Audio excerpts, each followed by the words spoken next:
Well. Hello, everyone. Welcome. Happy Wednesday. Halfway through. Hell yeah. All right. I think I have everything ready to go today. How fast did I start the stream? Usually I'm running around errands. Okay, I didn't beat the mark. It's 8 minutes into the stream. But yeah, anyways, none of that matters. Hello, everyone. Welcome to another day of my stream. If you're new to the channel, well, firstly, thanks for hopping in here. Hopefully I can grab your attention for a few more seconds. But if I lose your attention, feel free to hop over to my Instagram or my YouTube channel. That is where my focus is these days. You can see my work as a photographer, videographer, travel content creator. So let me start off by introducing myself and my cats. Are my cats here? My cats are not here. I did just feed them, so I think they're just kind of doing their thing. So hopefully they'll come by, say hi at some point. Anyways, my name's Yobel. I go by YobelPrize. I'm streaming on YouTube, Twitch, and Kick. And today is the 160th day of streaming. So I think the first stream was back in June, July of last year. And I knew nothing about streaming. I didn't know anything about the tech or anything like that. But I found it to be a fun challenge for me. And I'm glad I've stuck through it. It's been a grind. But through this process, I've met a lot of really awesome people. We've made some really crazy content, thanks to people in the community contributing throughout. So you can see some of that work on my YouTube channel. And yeah, anyways, point is, what do? I am a wildlife and travel photographer turned videographer turned, well, slowly but surely, filmmaker.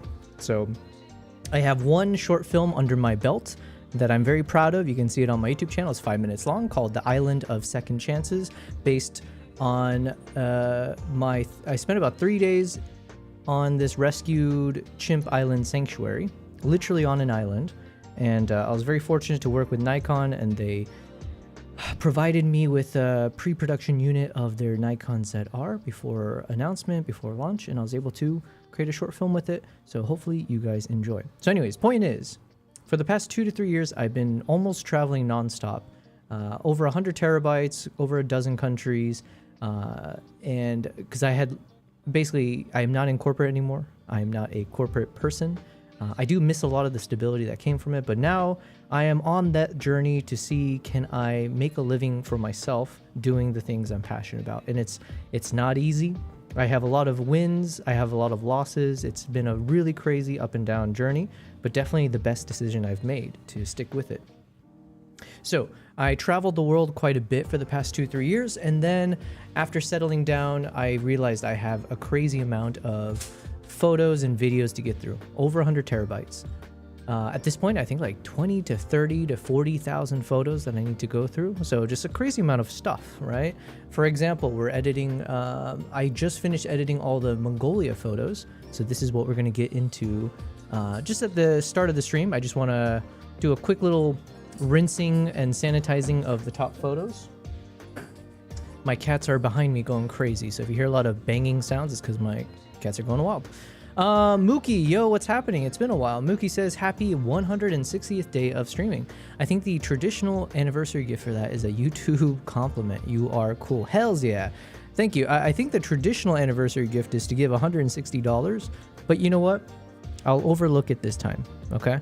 But yeah, thank you very much, Mookie. I remember you hopped in before, so it's good to see you on here again. Hopefully you're having a wonderful day, Wednesday. Over here in Dubai land, it is almost 7 p.m. So my goal is to stream for the next 3 hours at least. I have toned down a bit in terms of like how long I've been going. Like in terms of the intensity, I've turned that down a bit. But like, you know, in the beginning days of the stream, I was going like 8-hour, 9-hour streams every day for like, yeah, which was really fun. But now I'm trying to balance things in terms of how productive I am versus how much fun I'm having. Unfortunately, those things don't always overlap. So, all right, anyways, with all that yapping aside, so I think I've introduced myself. I started a YouTube channel about 1.5 years ago. And so in between my travels, I've been trying to publish on there. And now I'm trying to be a proper YouTuber. So trying to publish 1 to 2 videos every week, hopefully give you guys insights into the places I travel to, or hopefully you guys enjoy it. I did post a video, which is pinned to all the chats, YouTube, Twitch, and Kick. It's my latest video. It's a 3-minute video, 3.5-minute video, top 75 photos I took in India from a number of trips I've taken to India. So hopefully you enjoy. I'm not saying it's the best photos, you know, it's a learning process. These are from trips over the past 5 years or so. Yo, is that Honyasu? Because I see the Japanese characters on the username. Honyasu, I'm gonna guess it's Honyasu. Let me see on the Twitch side. Yes, it is. The one and only. Shout out to Honyasu, says, OMG, all caps. I miss you. How is everything so far? Thank you very much. I appreciate that you've missed my presence. It is heartwarming that I could have such a positive influence. I've been very good. Thank you very much for asking. I hope you've been well. I apologize. I'm trying to remember where you are. I know you're you're not in Japan, right? You're like in Thailand or Philippines. I forget. I apologize for not remembering, but hopefully you're doing well wherever you are. Good evening to you, I'm assuming. I had Indonesia. Sorry. I knew it was one of those. Okay. I was getting closer and closer. But yeah, maybe since it's been a while since I've seen you on here as well, and same with Mookie, let me also give a quick update. In case you haven't seen me in the past month of streaming, I had taken a break from streaming back in March. Not by choice, but because I was traveling. I had 3 different travel projects. One was with CNN. How amazing is that, guys? And the CNN project is now live. If you have CNN cable, I don't know, like the TV channel, but like if you tune into CNN, there will be advertisements that play. And one of them is the project I was a part of, which was in conjunction with Uganda's tourism board and with this artist named George the Poet. An incredible artist, incredibly smart. You can see his work on YouTube. He's got videos that with like millions of views. Yeah, really amazing artist. So I got to help out as a secondary camera operator and just film my focus mostly on the wildlife, but also filming some B-roll behind the scenes or just other moments during the project. So hopefully you will see it on TV. And then once I have my hands on it, I'm just waiting for a few more pieces of confirmation before I speak more on it. Cause yeah, anyways. But anyways, so if you've got CNN cable news, hopefully you'll catch it. And then once I know it's on social media, I'll make sure to send the link to that as well. Am I being too loud? Testing. I feel like it's super loud in my ears, but okay. Honyasu says, I'm good. 2 days ago was my birthday. Oh, well, very happy birthday. Belated birthday to you. I gave myself a new monitor for photo editing. Yo, that is a fantastic investment. It's a gift and it's an investment because I'm sure it'll make editing that much more exciting for you and motivating. And so hopefully it'll take you to the next level of your artistic endeavor. Honyasu says, dang, traveling for work is tough. Yes, it is tough, but I love it. I think I thrive in that kind of intensity. So yeah, for March and April, I've been gone. I also left because at the time, things were even crazier in Dubai just because of the current war that's going on. And so I decided, I have a friend who lives in Munich, Germany, and she had stayed with me when she was in Dubai just prior to that. So I reached out to her and asked if, could she return the favor? Could I crash with her? And she was super considerate. So I'm really grateful to her. But basically, I stayed in Munich, Germany in between my projects. So that way I didn't have to worry about like the Dubai airport shutting down and then I can't make it out of the country and that would have been really bad. So throughout March and April, I went to Uganda twice, once for CNN. Second time was for my own photo tour where I took a couple photographers with me. We spent 9 days going through the jungles for the chimpanzees, the gorillas, the shoebill stork, and you'll see some of those photos as I edit today. And then I went straight to Tanzania after that second Uganda trip, and I spent about 10 days doing a workshop for Asilia Africa, which is this luxury safari operator operating across East Africa. And they do incredible training for all of their staff every year. And so they did a training for photography, and I was the instructor. And this is the second year I've done it with them. So basically, I got to train about 20 safari guides on the art of photography. So they all got these big cameras and lenses, and then we went out on these game drives, and I was teaching as much as I could in terms of like, how do you shoot, what do you look for, composition, lighting, all of it, all in the pursuit for them to better understand what their clients are looking for. So hopefully they'll be better guides, better drivers if they know the language of photography, which is a lot of the clients who spend a lot of money to go to these safari parks. That's their focus. So it was a really rewarding experience. I'm really happy it went well. And then here I am. So I came back at the start of May, and I've just been streaming since. I've been kind of getting back into the grind, catching up on all my photos and videos, and preparing for the next chapter of my career journey, which is going to be live streaming in the wild, right? So I do have the green light for that. I just got to figure out the right dates, but I will be testing out doing IRL live streaming, but in the park, within, you know, while we're on the Jeep chasing after the cheetahs. So look forward to that. Honyasu says, now I know how bad my photo technique is, need to improve myself. Well, listen, you've come to the right channel, right? Because we will be doing, I'm going to start off by doing some photo edits. So I did edit all the photos, but I need to do one more kind of review to make sure all the photos look as good as possible. But I'm really proud of this selection of photos. We've got like a crazy number of photos, and I did a number of different types of styles. So one thing I mentioned is I'm going to do a lot more of these kind of, how do you call it? Super wide angle photos. And so I am pushing myself a little bit creatively speaking when it comes to the photo edits as well. So we're going to do a full-on review session of all those photos. So bear with me as I'm catching up on things.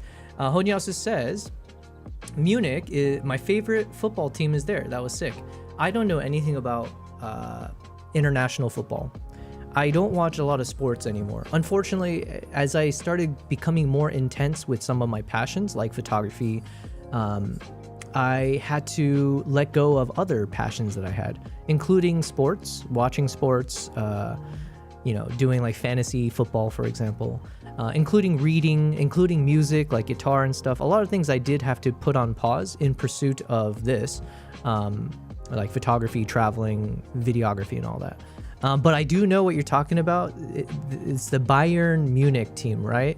Because when I was there, my friend was explaining that to me. And actually, the taxi driver was explaining to me, like, oh, this is the Bayern Munich, blah, blah, blah. And it's the, you know, best team, so-and-so. And I did go by the stadium. So, yeah, that's the closest I got. But, yeah. Listen, Munich was amazing. Beautiful country, beautiful city. But, yeah, Germany's a beautiful country. Very expensive country, though, I will say. Actually, I don't know if it's the entire country, because maybe Berlin is different, but Munich is so damn expensive. All right, so I don't know how they live there. Best team in all of Germany. Gotcha. Yeah, I do want to get into sports again, but yeah, that'll be a stretch for me. All right, so before we get into like proper photo editing, as I've been doing at the start of every stream since I've come back, I usually prefer, before I get super intense with my, you know, editing and getting into the grind, I like to start my stream by just playing a couple different games. One is chess, the other is this kind of sound game where I can test how good are my ears. So this is how I want to warm up. Let's get ready. Let me open this up a bit. All right, so basically you'll hear the sound and I just have to match the actual frequency as best as I can. Let me turn up the audio on my headphones. Here we go.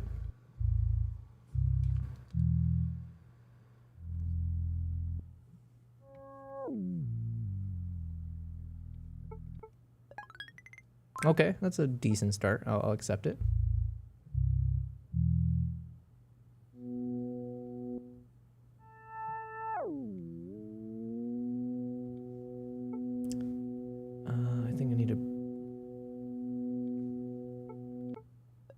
Okay, I made the right decision to drop it down. I should have dropped it a little bit more, but okay.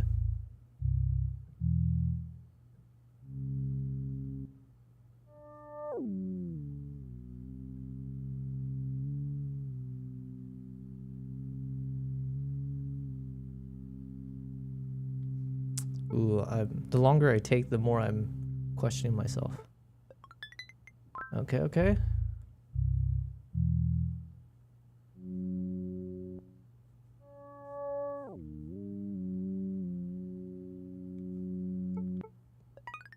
Oh, I was so confident with that one. All right, almost perfect score there. Last one.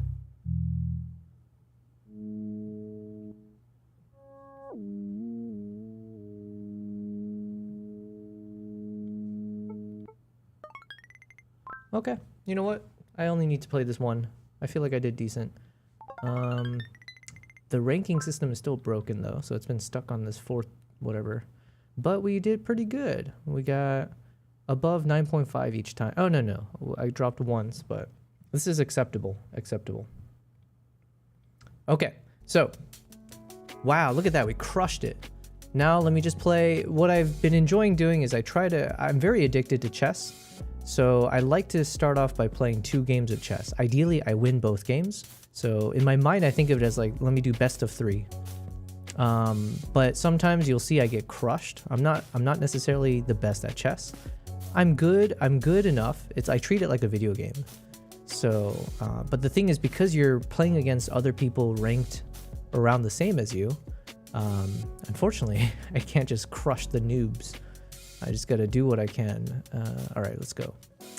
But I do enjoy playing these kind of quick games. So this is a 3-minute chess game. So obviously I can't take all the time in the world because I only got 3 minutes.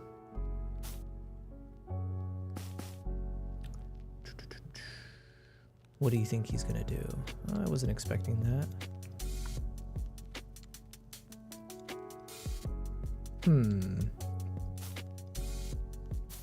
Oh, dang it. I should have known. Oh, it's fine, it's fine. I gotta kick this guy out. Alright.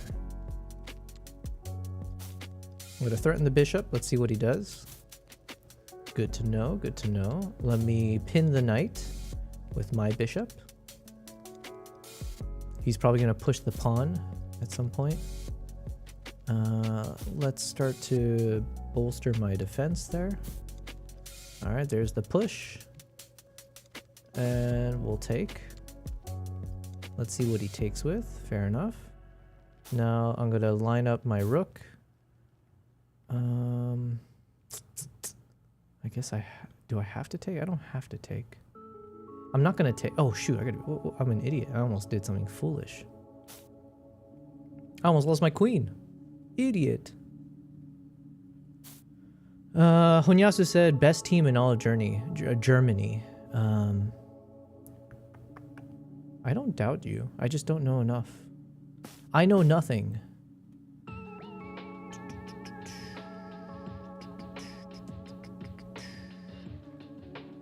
All right, I want to go after this bishop here. Let's see what he does. He might move his rook up there. Nice. He messed up. He messed up. Good job. Good job by me. Boom. Because now he can't take. Because my queen is pointing right at his king. Although now I guess he would move his rook here. I guess that is the move he would do. Move his rook here. Yeah. But now I'm going to threaten his other rook. So if he takes my rook, I take his rook. So at least we're still on even footing a little bit.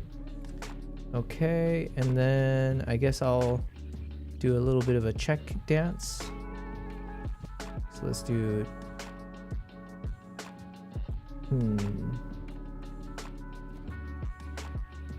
What to do?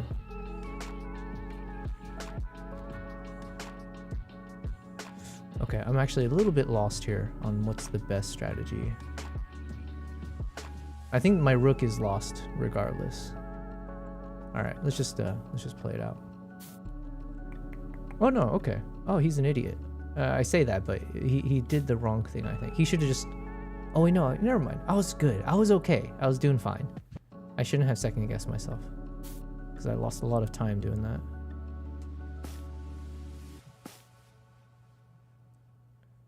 Okay, that's an interesting move by him.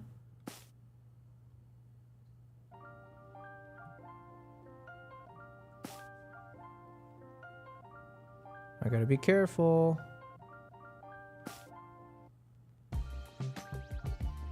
Obviously he's going for a check here. This is a bit nerve-wracking. I should be okay, but he's clear. This is like, oh, he's an idiot. Boom, boom, boom, boom. All right, we got one dub. Let's go. All right, what's my current rating? I am at 1709. All right, we've cracked the 1700s. Let's get one more game in. I think we can do this. Best of 3. Let's get one more. Honyasu says, yeah, hells yeah. All right, you're catching me on a good day. You know why? Because it's day 160. All right, we got a little bit of good luck our way. But I might have spoken too soon. I might have cursed. I might have jinxed myself. We'll see. All right, this guy plays pretty fast, so I'll have to factor that in. He's got a lot of confidence with his moves. Let's see, does he want to trade? Will he do a bit of a trade-off? He has not done the trade-off. Interesting. I'm going to get rid of his bishop.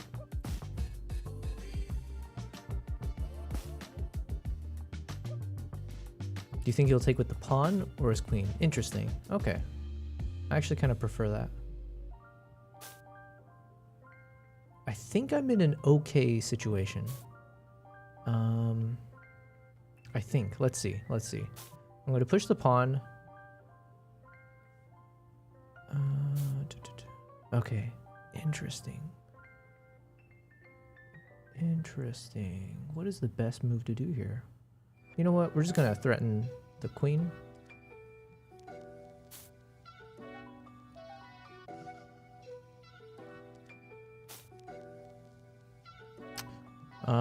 I'm not really sure what to do here. This is a kind of an interesting situation I'm in.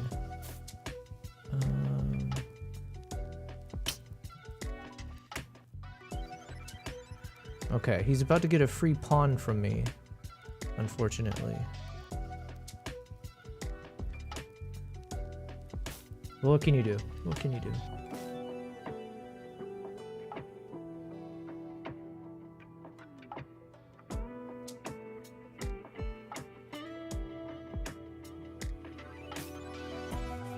Alright, he got the upper hand on me.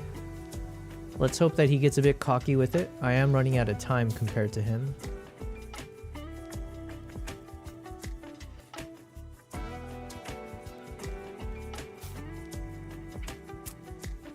What to do? So far, I'm protecting all my pieces with my queen here. And my rook. But I can't really do much because I made the wrong choice basically. I shouldn't have pushed the pawn. I should have coulda woulda, you know? All right, let's threaten. Let's threaten with this one. Honyasu says, so next week gonna be 167. Oh.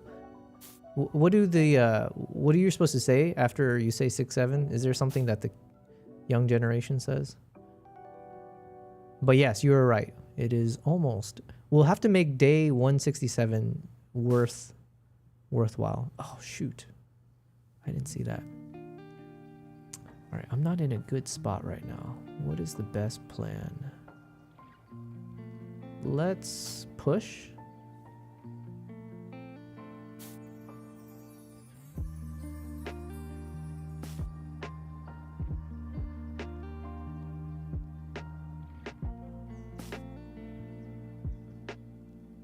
Okay, not my best move, but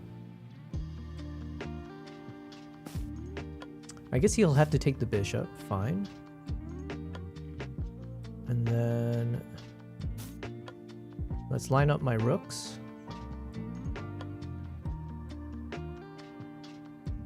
If I'm him, I'm pushing that queen there to just force a trade. You know what I mean? That's probably the smartest move because he's already up by 2.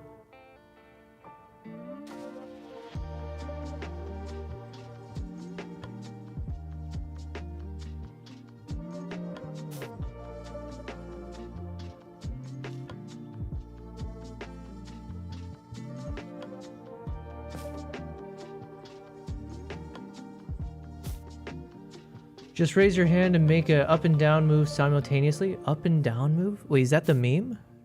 Is that what people do when they yell out 6-7? How do I not know this?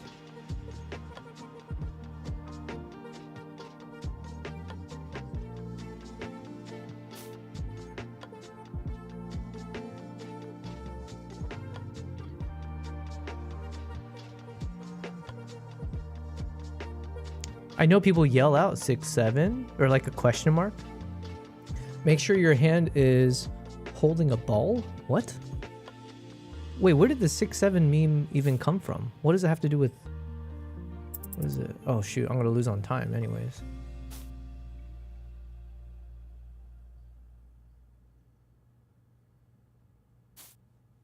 Saw that coming. Unfortunately, we're not going to win this one. I only got 15 seconds. He's got a whopping 40 seconds. And I'm down by 2. I mean, there's a chance I could win on time if he squanders his situation, maybe.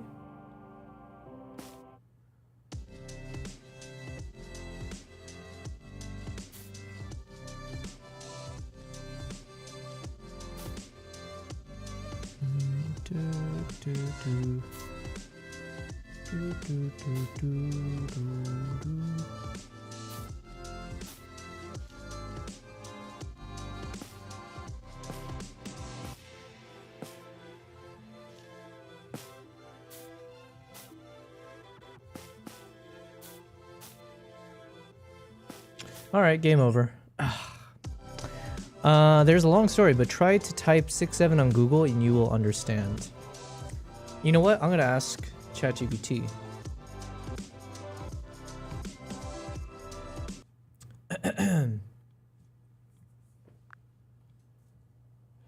Can you tell me the origin of the meme 6-7 in full detail? Well, 6'7" is basically a meme born out of the absurd obsession with height in online dating and social circles. Folks started joking that if a guy is 6'7" tall, he instantly gets mythical status, like height alone is the holy grail. It pokes fun at how people inflate or fixate on height, turning tallness into some kind of magical personality trait. It's all tongue-in-cheek. Height doesn't fix the fact you still gotta be interesting.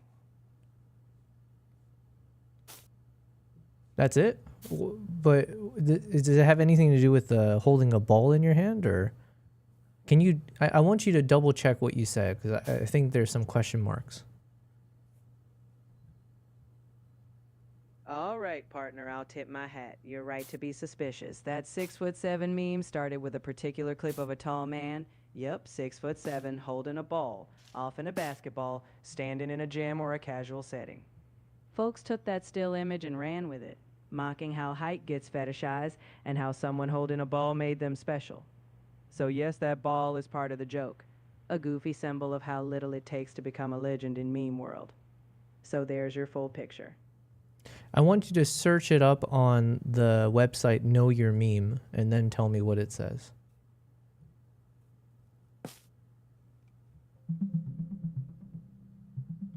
The 6'7" meme came from a song called Doot Doot 6'7" by Skrilla, where the lyric repeats.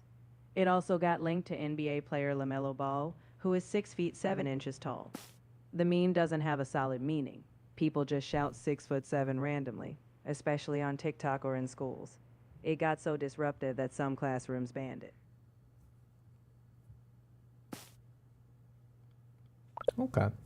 Well, here's the thing. Me learning about that, I was only half paying attention, and unfortunately, I did make several mistakes because I wasn't paying attention. There were so many moments in this I should have won. I had a really good... I messed up, basically. But we're somehow still winning. We're up by 1. That's magical. Let's see if I can maintain it somehow.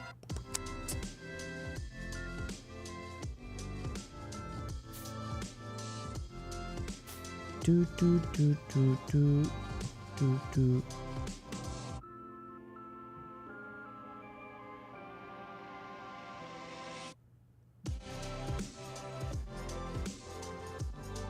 All right, I got full focus on this now. There's no way I'll lose, right? Do, do, do, do, do, do.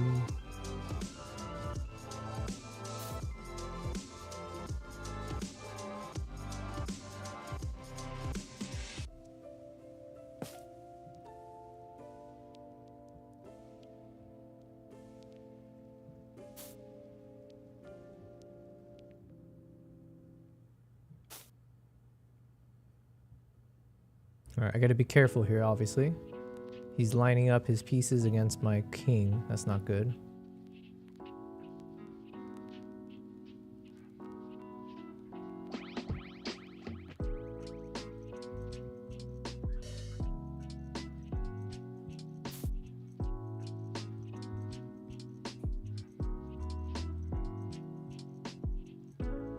I think I just need to force a trade here.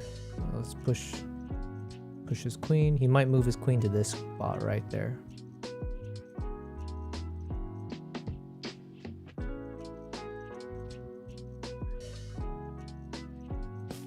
I knew it. However, I was going to put my queen there, but I want to go after this knight. So let's see what happens. Oh, shoot. Oh, I made a mistake. Because now my queen is forced to take.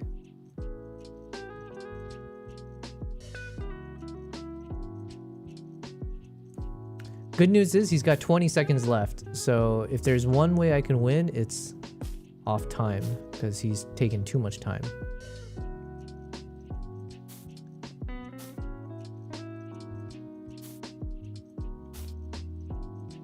All right, I think I can still win this, literally just because he wasted so much time. So even though I didn't play my best, I think we still get the dub.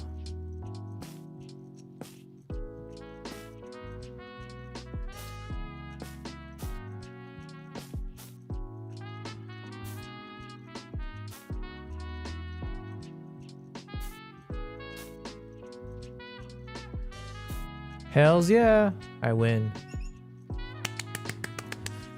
Boom, boom, boom. All right.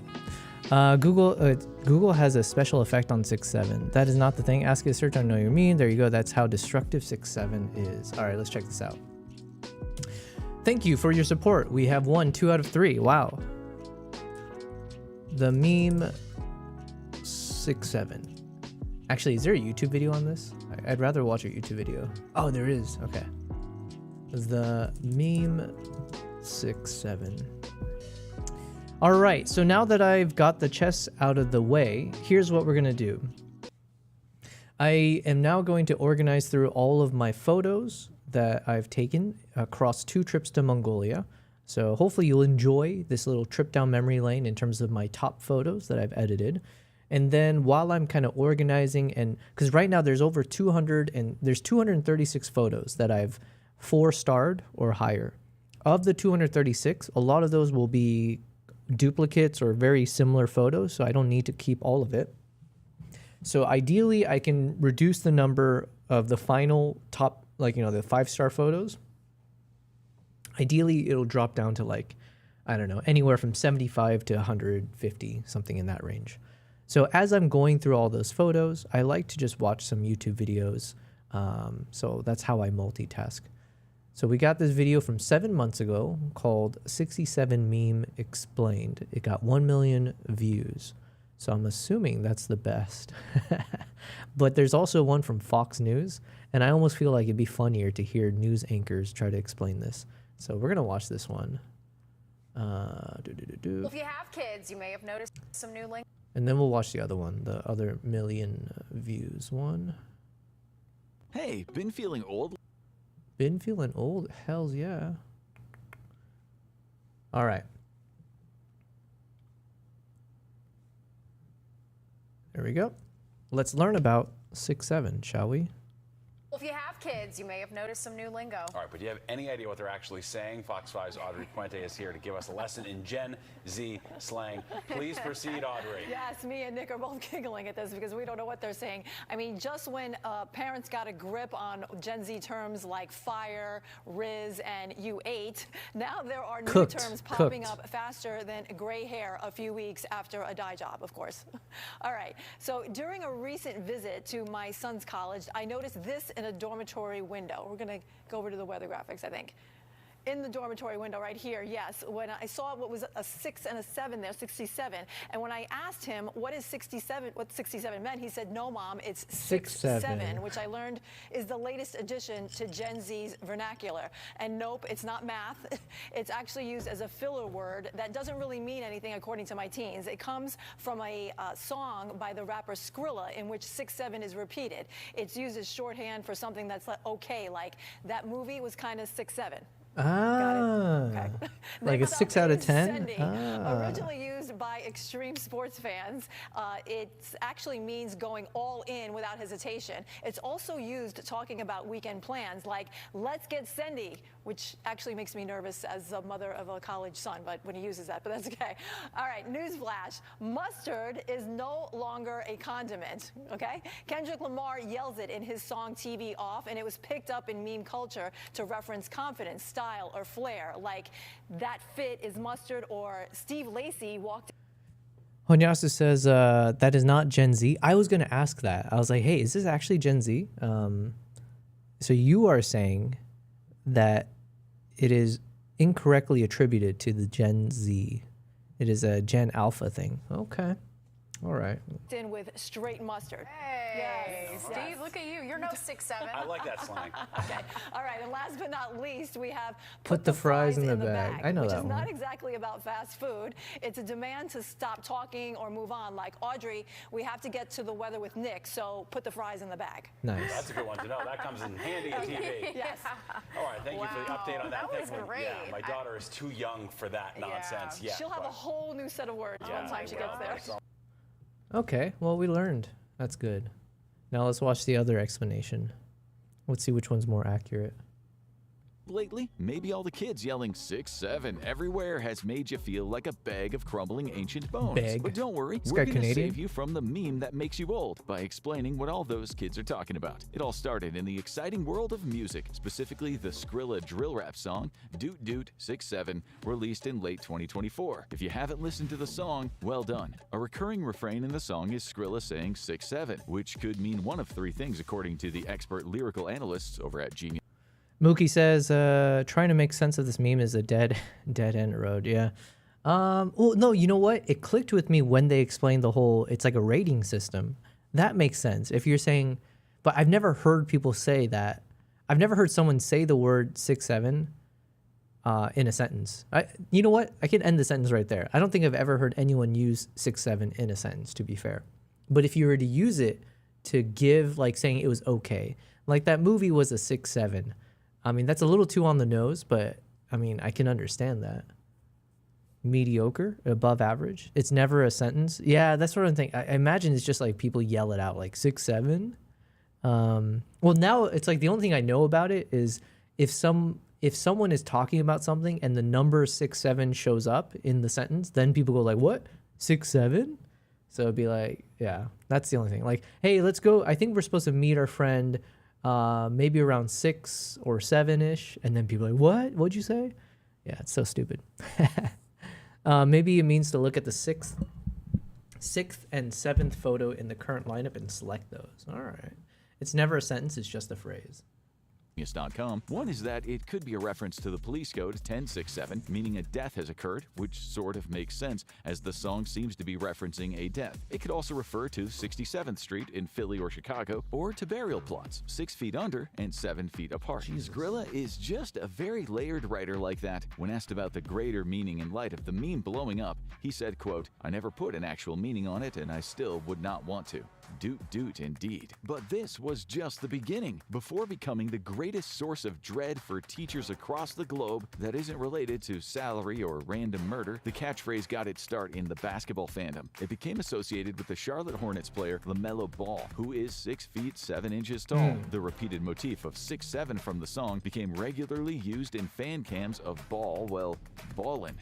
And if you need us to explain what a fan cam is, we're extremely sorry. The rest of this video might be just a little bit out of your depth. The meme continued to grow in the basketball world. An internet-famous high school basketball prospect named Talon T.K. Kinney became known as Mr. 6'7" after he referenced it in a video where he was rating Starbucks drinks. This led to him producing an official line of 6'7" canned water drinks later on. Because consumerism is a snake eating its own tail, 6'7" found itself getting discussed by players and commentators in highlights of both the NBA and the Women's NBA. It even made its way back up to basketball's second greatest living meme, Shaq, who acted out a 6'7" moment in a video. We say second greatest because in our humble opinion, sad Jordan still dominates. But on March 31st, 2025, the meme broke containment from the basketball world and became the nonsense rallying cry of the global Gen Alpha coterie. Oh, there you go. A YouTuber named Cam Y.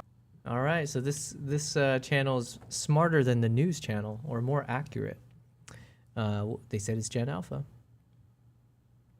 March 31st, 2025, the meme broke containment from the basketball world and became the nonsense rallying cry of the global Gen Alpha coterie. A basketball YouTuber named Cam Wilder posted a vlog called My Overpowered AAU Team Has Finally Returned, and in one fateful moment that would forever scar the face of history, he decided to turn the camera around to the audience. And that is when his frame fell squarely upon a young boy named, no we're not kidding, Maverick Trevillain. With his fluffy hair and wide, frantic eyes, he repeated the catchphrase straight down the barrel of the camera, all while moving his hands up and down like Nick Cage in the movie Longlegs. This was the moment when the 6'7" meme left the bush leagues and was ready for prime time. Like a lot of memes suddenly exposed to the Sauron's eye of the wider internet, its meaning quickly split into two halves. First, there was the Gen Alpha half. For them, this meme was kind of like You Just Lost the Game or Baba Booey of yore. It was something that was kind of fun to yell at moments of maximum impact, especially when someone else happens to cue the words up. In math class, the teacher says the numbers. 6'7", got a 67 on a test, 6'7". Standing with some buddies at Mickey D's when order 6. So I guess at this point, it's like to Gen Alpha, 6'7" is to Gen Alpha like 6'9" was to millennials like me, right? Because when I was a child, when I was growing up, we all knew 69. You yell that out. But like we were too young to actually understand the innuendo behind it, really, you know? But then you're always looking for the number 69. That's like the immature number to use. And so if anytime you hear that, like someone says 6'9", you're like, oh, what? So I guess... And then everyone's usernames, like growing up when you're like, you know, playing computer PC games or like AIM or AOL, was that what it's called? The instant messenger. People's names would be like, I don't know, Star Lover 6969. So I guess now the Gen Alphas will say 6767. Okay. 67 gets called out, but when there's a meta I'm learning so the much memes about the memes capturing how adults reacted to its widespread through Gen Alpha culture, whose ways can always feel just a bit unknowable or even a little scary. And this is where we see the birth of the Mason, an archetypal Gen Alpha brain-rotted, internet-poisoned kid who Maverick Trevillain's face came to represent. And because the internet is a nightmare machine, it didn't take long for that face to get squeezed through the filter of internet horror aesthetics. Things like Analog Horror and the SCP Foundation. This horror-pilled version of the meme became known as SCP-067, and it really just represents all of our true fears. Growing up, getting older, realizing we're not with it anymore. No matter how much we promised ourselves we wouldn't turn into the boomers who scolded us for our catchphrases and deep-fried memes. That is a promise many of us have already broken, and the only way to cure it? Stop worrying and love the meme. 6'7". 6'7". 6'7". Jesus. Now that your brain has been thoroughly rotted, maybe check out Memes Made Them Famous, What Happened to Them, or watch this instead. Actually, that'd be kind of fun to watch those videos. Not gonna lie. I actually found that kind of fascinating. Okay, so we'll kind of... Oh, Banksy. How Banksy was doxxed. Actually, I wouldn't mind watching a video about Banksy. Ooh, how Brad Pitt failed his way to greatness. Now that sounds like a good one too. And it's from our boy Colo Kino. Okay, let's line up these videos. And then what do I want to watch next? Oh yeah, let's watch a Casey Neistat video, since we like him a lot. Okay, in the meantime, you can see what I'm doing. I'm just kind of going through all my photos here and seeing which ones to keep.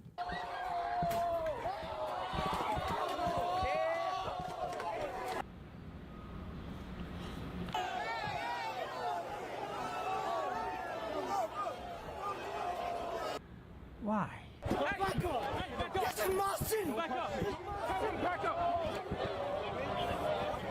So last night after the Knicks game, there was some disorderly behavior. 21 people got arrested and a bunch of people got beat up. And cops had to use pepper spray and a little bit of billy clubbing. Now I was up there, but well, let me walk you through the whole day.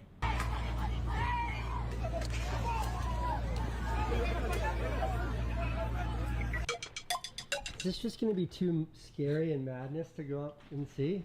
No, I think if we're going to do Washington Square Park, we should then go up to MSG and see the blocked off, because apparently it's pretty crazy up there too. Closures in effect. No one will be allowed inside the secure area unless you have a ticket to the game. Crazy. Or is the businesses in the area got screwed?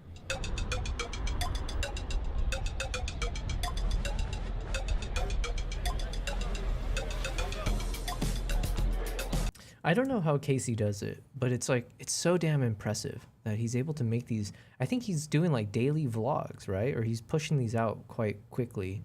So the fact that he's putting out this video after the game was yesterday, I think, right? So about 24 hours later, he's already got this nice 6.5 minute, almost 7 minute long. I almost did it.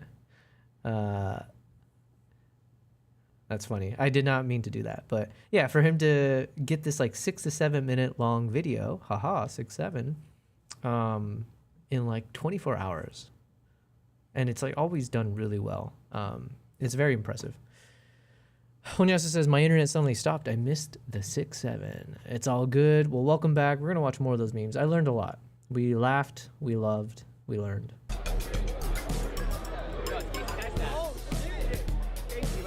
What's up?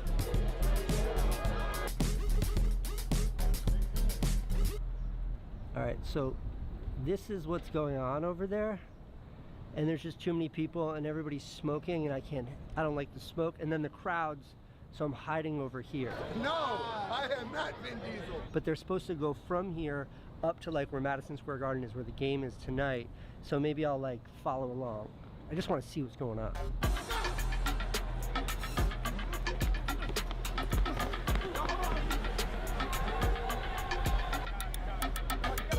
This kind of makes me want to move to New York. New York City is such a vibrant place to be. And it would be so much easier to also film and make content and practice and stuff like that. In Dubai, it's just like, I should learn, there is like a film community out here. So I do need to make sure to go attend some of those events. But in general, especially because the weather's so crazy hot, especially right now, it's not like a place where it's conducive to just going outside, going on a bike ride, filming nature or the city life, blah, blah, blah. So that is one thing that I wish I had access to. That's one of the things that makes me want to move to another country or city. Like imagine being in Thailand or Bali or Japan and just being able to walk outside and immediately there's so much you can film. Yeah, same with Europe, you know, have some nature, go for hikes, make a video while I'm hiking, stuff like that. I have all the gear, it's just I don't have the location. So yeah, watching this video makes me miss that for sure.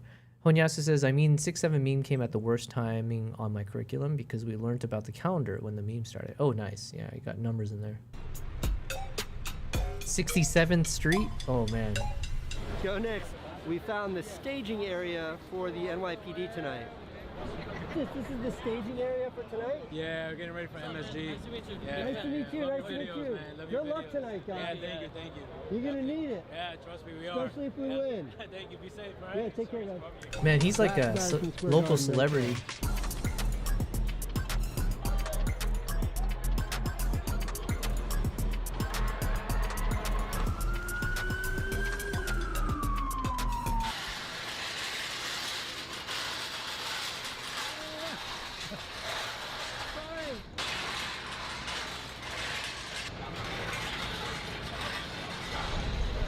So they've shut down 29th Street, 30th Street, I think up through 36th. We're at 29th right now, and they're continuing to shut it down further south. Needs to get something up. He misses.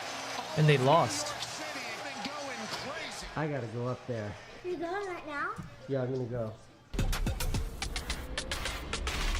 It's been 27 years since the Knicks were in the finals.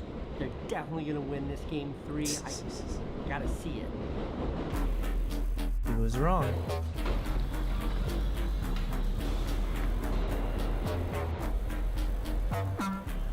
This might be the most police I've ever seen out in New York City. The only cars on the road are police cars. Look. I couldn't get near Madison Square Garden, but I think there's a viewing. Honyasu says he is aura maxing. Everyone respects him. I know that term. Looks maxing. That's where it came from, right? There's that one streamer named I had it. Clavicular. Clavicular? Yeah, clavicular. Clavicle? No. Okay, anyways, I don't know. I'm second guessing myself. And I remember he was going viral because people are like talking about how he's part of this movement of looks maxing. I was like, what the hell is that? Very bizarre stuff, I would say. But yeah, aura maxing. So that's another Gen Alpha thing, right? Saying maxing and whatever the other terms are. I need to watch YouTube videos on this. We're going to do that today. We're going to watch videos breaking down all the memes. But yes, Casey Neistat is definitely the top of his aura game. So Party here. Welcome to New York City. Thanks, man. You can't see the game. Have you tried to go around the park? Yeah. Try to go around through, can't get anywhere. I gotta figure this out. All right. Good luck, guys. You too. So there's like a viewing party. Everybody right knows there in him. Bryant Park, but you can't get in. No one can get in. I gotta. Holy smokes! Look at all these people. Casey Neistat! that's so cool. That's so cool. Because like I don't think he's got to be one of the few. I mean, obviously he's one of the OG YouTubers, but he's got to be one of the few content creators that has, as far as I know, I don't think there's anything controversial about him. Like you don't hear negative stories about how he treats other people or something he did horrible in his past. So like just a good all around good guy, Casey. Nice. I guess we're gonna call him Neistat because he is very nice. Yeah. Anyways, very inspirational. This stuff. was like 10:30 at night, and it was getting a little rowdy, but everybody was having fun. And most importantly, the Knicks hadn't lost yet. Yo, gang, I've been watching you since I was like 7. Oh my God. 6 or 7. My life is fucking made. Yo, have a good one, gang. I love you. A lot of love out here. What's good? A lot of love. Not a lot of ways to watch the game. See, there was a big public viewing party there. They put up like a gigantic movie screen. They had the game on it. And it's where you go and for free go and watch the game. That's what I was trying to. That's where I was trying to go. So eventually I gave up and I just I left. And it was a fortuitous decision because when I woke up this morning and saw all of the trouble that happened, it was all right there at the Bryant Park viewing party. Things are nice and quiet by Bryant Park. That was not the case at all just a few hours ago. Scenes of chaos and craziness. This video really speaks for itself. Police trying to control some of the those chaos, videos pushing crowds back. social media. This is just the latest case of a situation spiraling. Still no word yet on how many arrests were made last. And I can't express how disappointed I was when I woke up this morning and saw all the videos, especially the ones where the guys wearing Spurs jerseys were getting beaten up. Take it off me. I'm gonna get one of y'all. Oh shit. Fuck. It is always great. I never understand this mentality. It's like, when they talk about mob mentality, I don't think I would ever. I'm trying to think. Even when I was super young, or when I was more immature, I just don't understand that mentality, of because you hear about it every time, every year after the big whatever the championships for any sports league, and then people start rioting in the streets. They're burning cars, and I just don't understand that need to vent so much testosterone. I mean, I guess a lot of them are drunk, probably. I don't know. I just don't understand that. like to beat someone up because they're from the other team, like that's not the New York I know. The New York I know is what I found after giving up on Bryant Park and skateboarding home, and I found a viewing party of my own. Okay, I came downtown. I think I found a viewing party. You look familiar. Yo, can I join your viewing party? Just chill New Yorkers. They were chill. They were super nice. I was only able to watch the third quarter with them though. There's so much smoke over there. I can't. I think I gotta try to. What is he filming with? I wonder. I'm assuming he's got some kind of like GoPro. Okay, so he's got his own. Clearly, I mean the quality's amazing. So he's got like his mirrorless, but then I wonder if he's got it strapped on to something, because I know he's on his. Is he normally on like that electric skateboard? But it looks so smooth. So he clearly has a mirrorless camera there, and then he's got it using one of those like Gorilla Pod or Joby or whatever it's called. Anyways, I mean, I can't handle the weed smoke. They're really nice guys. Nope, Ananobi, corner three, fires away, shot's no good, and the Spurs win. Overall rough night for New York. Did you watch the game last night? Nope. Losing is not bad. What do you mean? Losing sort of bring you back to a place where you rethink, you recalibrate. Recalibrate. And that's it. It's short and sweet. I like his Subjective versus. All right, what's next? We got Cinematography 101, where you place the camera matters. So obviously that would be good to know. Hello, Gwen Maker. The value of remaining lonely and attentive. It piqued my interest. And it's the dude Adam Savage. I didn't know much about him because I didn't grow up with cable TV. I never got to watch his show. But I know he's like, he had that legendary TV show. Catching the people illegally killing Britain's birds of prey. We got some good videos lined up, at least on my end. Behind the scenes of Gangs of New York, that would be fun to watch. And then The Odyssey, explained in 25 minutes, because I am excited for the movie, The Odyssey. So I feel like I want to actually watch all that. All right, so where do we start? What am I in the mood for? How Banksy was doxxed. Let's watch this cinematography one. Where you place the camera matters. And it's from 5 days ago.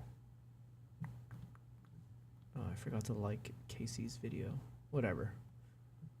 He's loved enough. Versus objective perspective is subjective versus objective perspective is something I've been thinking about a lot lately, and it's something I'm always thinking about when planning my coverage for any project. These are two different approaches that will radically change how any given moment is experienced by the audience. It's the difference between seeing the events as an objective spectator or being inside, feeling the subjective force of the moment. So I want to take a look at the differences, how I've been thinking about them, and at the end I'm going to give my recipe for getting the right coverage for any scene every time. To make it simple, an objective shot shows you what's happening, clear and neutral. A subjective shot tells you how to feel about it, similar to music. Music can tell the audience how to feel about what they're watching, so much so. Okay, it's like the way people use the term descriptive and prescriptive, right? Where I think descriptive is more, it's more, what's the word? I was gonna say callous, but that's not the right word. It's more like a neutral way to just describe or to provide objective facts, I guess. And then prescriptive is what you ought to know or what you ought to feel or something about the thing.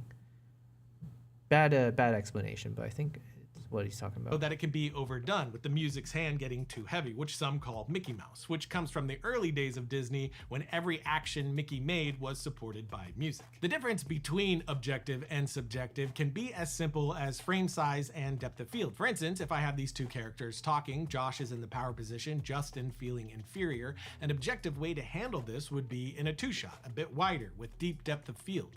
And if I cut in, I'm keeping both characters in the same sort of framing. But if I I've wanted to get subjective, I can place the camera a bit lower on Josh, and when I come to Justin, I can be tighter and a bit higher. When the scene gets to the height of Justin feeling inferior, I can move in with shallow depth of field and even higher angle. The low angle makes Josh larger in frame, and the high angle makes us look down at Justin. Again, that's a very simple and kind of obvious example, but it can get far more complex, pulling a higher angle. The low angle... Huh. I mean, I get what he's saying, but for some reason, I kind of almost viewed this low angle shot. I mean, I don't think much of this shot, besides it's just, you know, it's nice framing. Makes Josh larger in frame, and the high angle... But then this high angle frame doesn't necessarily, in my opinion, it doesn't make him look more small or scared or whatever, inferior or whatever word he used. But it could just be his gaze or his look feels more confident. So I don't get that. I get what he's saying though, because you are pointing down at him, so you should feel more like imposing, and he's more small. But yeah, I don't know. I'm curious. Makes us look down at Justin. Again, that's a very simple and kind of obvious Also because example, he's not. but it can get... Also because he's not looking at me. He's not looking at the camera, so it doesn't matter that we're above him. It doesn't, in my mind, I don't think it actually makes him look smaller because he's not looking up at me, the camera. You know what I mean? I don't know. So I'm still kind of in this world where I know he's talking to someone else off camera at eye level, and so I just view him as still pretty imposing based on the framing here. Depth of field and even higher angle. The low angle makes Josh larger in frame, and the high angle makes us look down at Justin. Again, that's a very simple and kind of obvious example, but it can get far more complex, pulling every element in to deepen that emotional immersion. Oppenheimer is an incredible example of that, and of subjective filmmaking in general. Now let's pause for a second. This isn't a video essay. I don't do those, and the reason I don't is, and this is on topic, art is massively subjective. Why a filmmaker chose something and even how a viewer responds to that is a very subjective act and not entirely possible to capture in any objective bottle. So what we're talking about here is how I see things as a director myself. And since we are disclaimering, a shot isn't entirely subjective or objective either, but more of a range. Brother, I just paid attention to how many of subjective filmmaking in general. Now let's pause for a second. This isn't a video essay. I don't... How many screens does this guy own? I mean, his background looks amazing. Wow, so he's got 3 big ass monitors. I need to upgrade. I mean, I guess I do have 3 monitors, but this one's not connected. That would be so much fun to have 3 stacked up. You know what? This is giving me ideas of how I should frame my camera as well. My background is nowhere near as cinematic as his right now, but I could do an angle because basically from here, if I turn around, I can almost literally have the same kind of perspective as what he has. I have an L-shaped desk. My screens are kind of in the corner there.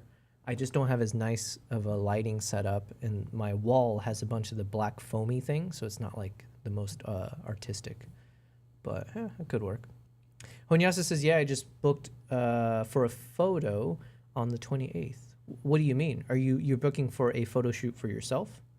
Or someone booked you to do photo shoots? Don't do those, and the reason I don't is, and this is on topic, art is massively subjective. Why a filmmaker chose something and even how a viewer responds to that is a very subjective act and not entirely possible to capture in any objective bottle. So what we're talking about here is how I see things as a director myself. And since we are disclaimering, a shot isn't entirely subjective or objective either, but more of a range between those two things, since it's maybe not possible to have an entirely objective shot. So we're really talking about how much you turn the volume up on subjectivity or not. But back to Nolan. This film is so subjective that Nolan wrote the entire script in first person, using I throughout. As someone booked you. Oh, nice. Someone booked you finally after 5 months, no booking. Well, listen, congrats to you. Listen, whenever they come, it's always good. Obviously, I know that means you'll treat it super seriously. I'm hoping that the person who booked you will be excited. What kind of booking are we talking about? Is it like, what kind of photo shoot are they asking for? You the story. And this scene in the second half of the film is both my favorite and a perfect example. Nolan really makes us feel this moment. And like I said before, it's not only the framing, it's what's inside it, like the flickering background, the intensely shallow focus, the overexposed moments. It's also heavily in the sound, which I think sound can force subjectivity even more, but that's an episode for another day. But every element is pushing this into a highly subjective world. Imagine this moment shot more objectively. Still a great scene, but you'd be one of the people in the stands watching it unfold and making your own judgments. Instead, Nolan turned his celebratory speech into an anxiety-ridden moment of horror by putting us inside the character's mind. We could pull this back to simplicity with, say, a character suddenly getting a jolt of pain in their head.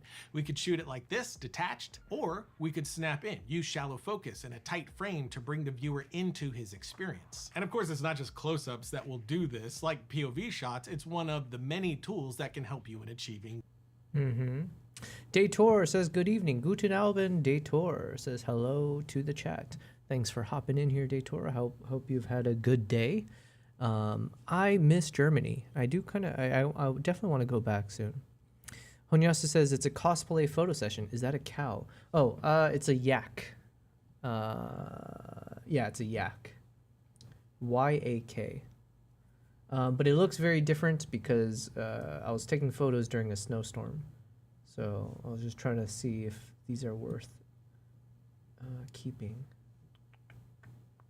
That result.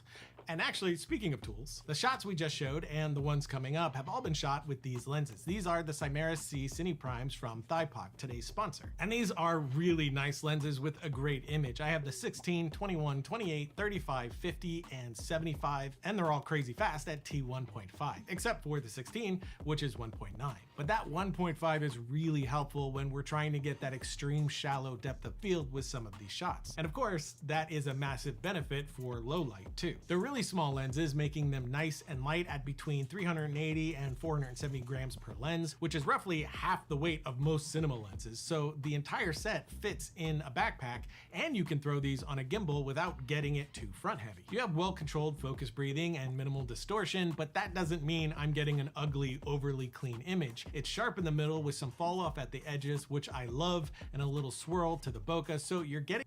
Man, there's a world where... Because someone from the Thighpoc team had reached out to me and asked if I wanted to, test out their product. But unfortunately, they reached out to me a little too late, or it just didn't work out, because I remember it was for Black Friday. So, dang, it was, what a bummer. There's a world where I could have had those Thighpoc lenses, and then I would have been able to use it on my past 2 months of traveling. I could have used it on the gorillas, the chimps, the Jeep safaris, everything. Honyasu is asking yak or yat? The first one, Y-A-K. Let's see. Yuck.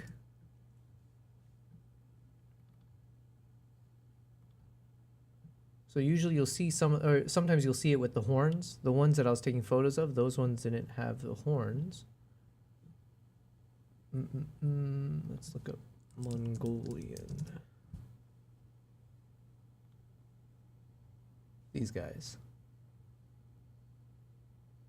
They're basically cows, for all intents and purposes. They're just cows with big heads and horns. And fluffier. Yeah, they're cows with a mood. They got that emo hairstyle.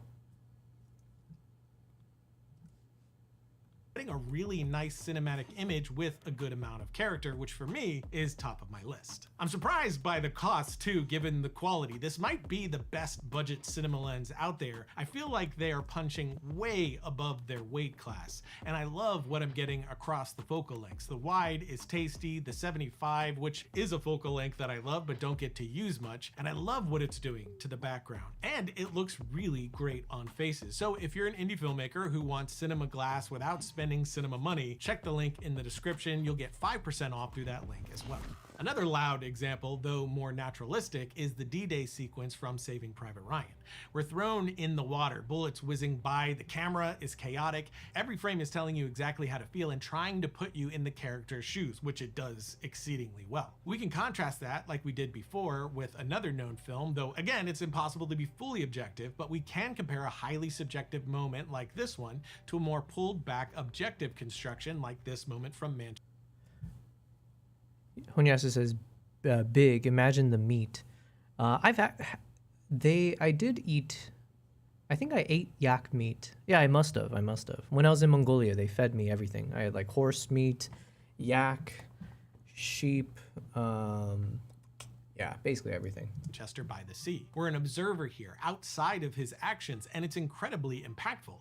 So neither is better than the other. It's about knowing when to use the right tool for the job. Another massively important factor is to know whose subjective perspective we're in. And this is true of your entire story. One of the most important factors of any scene, writing and directing and editing, is knowing whose point of view we're telling it from. This could be an untethered observer, it could be one of the characters, it could jump throughout the scene, but you have to know. Another simple example could be two characters talking again, but one is struggling to hold back violence. If I were to shoot this from Josh's perspective, I'd give him a close-up in this scene and not Justin. In that close, we see Josh's eyes shift, and then we cut to his POV as Justin grips the couch trying to hold back his anger. If we shift our perspective to Justin, I'll give him the close-up this time, and when I shoot him gripping the arm of the couch, I'll shift my angle to the side, make it tighter and more shallow, like Justin is feeling it, not seeing it. Then one more shot here, we have sweat rolling down his face, and again, he's feeling that, not seeing it. So the way that I'm approaching this, at least in my mind, when it's on Josh's perspective, I'm showing what he's seeing. With Justin, I'm showing what he's feeling. And those are two very different scenes. Shifting a little bit here, but still entirely related, often when you're on set, the shot list has to be rethought, especially when you are low budget and running gun. So a little coverage recipe that I stick to in those moments to make sure that I have what I need is triangle coverage plus specials. Triangle coverage is exactly what it sounds like. To keep it simple, for a conversation scene between two people, it would be a shot of each and a master. And the specials would be these extra shots like we've been showing. Shot of each plus the master. Okay. Well, assuming you have two people talking, so you're saying get a shot of each one and then like the wide angle to show both and then add in some specials. Okay. Honyasa says, horse meat is hard to chew. My grandfather once grilled me back then, like 20 or so years ago. I think they did say that. I can't remember. To be fair, when they fed me it's called the 5-finger feast.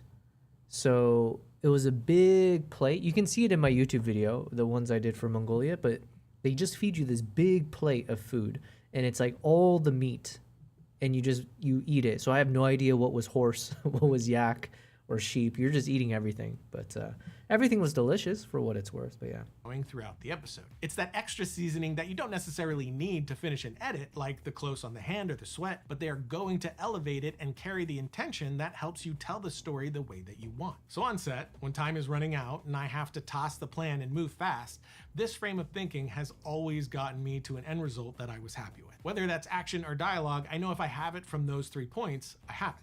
Which those points are setups, which means I could get a wide, medium, close from each point, or two people are sitting next to each other and then I could get singles on each of them and it's still from that point. Now, this isn't a best case scenario situation. This is not how I shot list. When I have my way, it's very specific coverage just to that scene. But when time is not on my side, this is a great safety net to have in my back pocket and is one that has saved me many times, more than once. You can see it in my short films Proximity, UFO Yeah, Ballistic, and a bunch of others, probably every one of them if I'm being honest. In each instance, we were running out of time, so I threw out the shot list and shifted to my triangle coverage and we made our day. But again, with that triangle coverage, those specials that give subjectivity to the scene are the thing that really make it come alive for me and become the connective tissue to the audience. Whether that's as obvious as Oppenheimer or the Dutch angle in Mission Impossible telling us things are wrong, or as subtle as crushing your depth of field. And of course, sound is a massive factor here. Oppenheimer and Saving Private Ryan both use sound in incredibly subjective and immersive ways that take the moment the rest of the way there. So it isn't just the shot, it's everything coming together to serve that one vision, which is why I want to tell you about Saramonic. That's a segue. You see that? No, that was a transitional How it went from thought. A Segway is something you stand on, and it has wheels. Oh my god. And you go pretty fast. There's a lot of lavs out there, but Saramonic K9 is really killer. I have used a little bit of Saramonic in the past. Actually, I think I own one. They gave me one to just use, and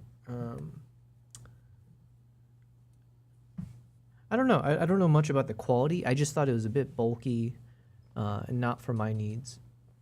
So yeah, I guess I need to test out more Saramonic, but It's a digital UHF wireless system that gives you a massive amount of clean dynamic range, less aggressive gating, and a clean signal without RF spray. And because it's UHF, you get reliable signal in places where 2.4 gigahertz systems start crying like crowded events or busy city streets.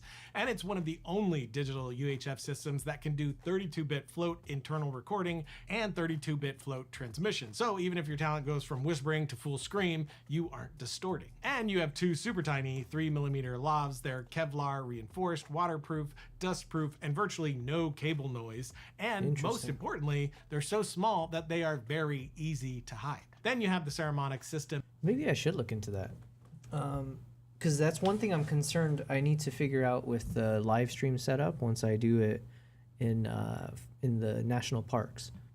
Is if I have these Hollyland, if I got these wireless, if I have a wireless HDMI connected to my camera, but then I'm also using wireless microphones. When I was testing before in my home studio, you guys told me that there's a bit of interference. So I need to double check how to fix for that. I don't have the answer though. Also, what is this guy doing not charging his phone? I don't understand people who live life in low battery mode. I'm the opposite. I feel like my phone is always on a charging cable, which is also a problem, but yeah. An app, you can scan for clean frequencies and push settings to multiple units and manage all from your phone. And the K9 can sync to external timecode as a slave, which we can use the Saramonic TC Neo for that. A tiny People use the word slave unironically. What'd he say? Settings to multiple units and manage all from your phone. And the K9 can sync to external timecode as a slave, which we can use the Saramonic TC Neo for that. A tiny wireless timecode generator. The TC Neo lets you jam sync all your devices, so A-cam, B-cam, your audio, recorder, and so on. You can also quickly jam multiple units and then sync everything very quickly in post. This has a ton of applications for to system, to multicam, to VFX work. So if you're needing wireless audio and timecode, hit the link in the description for 10% off Saramonic K9 and TC Neo. But that's it for today, and I would love to hear what you think below about everything that we've talked about. And definitely check out those Thighpock lenses if you're looking for some new cinema glass. I've had them for a couple of months now, and they're genuinely some of the best budget cinema lenses I've ever used. So check that link in the notes below. And as always, don't forget to write, shoot, edit, repeat. All right, that was good. I'm jealous that he got those Thighpock lenses though, because what the heck? They should have given it to me. All right, good. All right, how Brad Pitt failed his way to greatness. It's from our boy Colo Kino. This guy only pumps out good videos. The first rule of Fight Club is you do not talk about Fight Club. Sorry, Brad, but we're totally gonna talk about it. And about that time you wore a skirt in Troy. Spoiler, you rocked it. Cool. Cool indeed, Brad. And let's not forget that all the ways you wish you could be, that's me. Couldn't have said it better ourselves. Brad Pitt, an icon, a rebel, and a master of his craft. We can't begin this way. Oh, but we can, Brad. It's not just a journey. It's a pit stop on the highway of Hollywood legends. Jesus Christ. Ooh, I'm sorry, baby, I don't mean to be rude. I'm just a little different from all these dudes. KKK, they riding waves, me, I'm up on a cruise. Yeah. You feel like me, then you got nothing to prove. I see him trying to do what I do. Yeah. Even the Jagger couldn't move like a move. Yeah. You think you're how it look, I'm up on the moon. Yeah. Got fresh to death and it came out of the tomb. Maybe I'm gonna watch. I think I'll watch Snatch tonight. Get a little bit of Brad Pitt in there. Cause I got a different type of gratitude. Don't be sour, got my power from the Beatitudes. And we did it the long way, check out the latitude. I'm unapologetically fly, don't wonder why, that's just my attitude. Yeah, that's right, yeah, that's just my attitude. Yeah, I don't blame you, if I was you, I'd probably be getting mad at too. Also, the soundtrack is fire.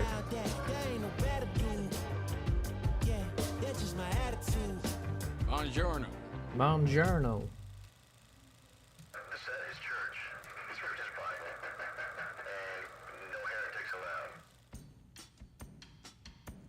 Back in the Yuletide season of '63, specifically on the 18th of December, over in Shawnee, Oklahoma. Who's this voice?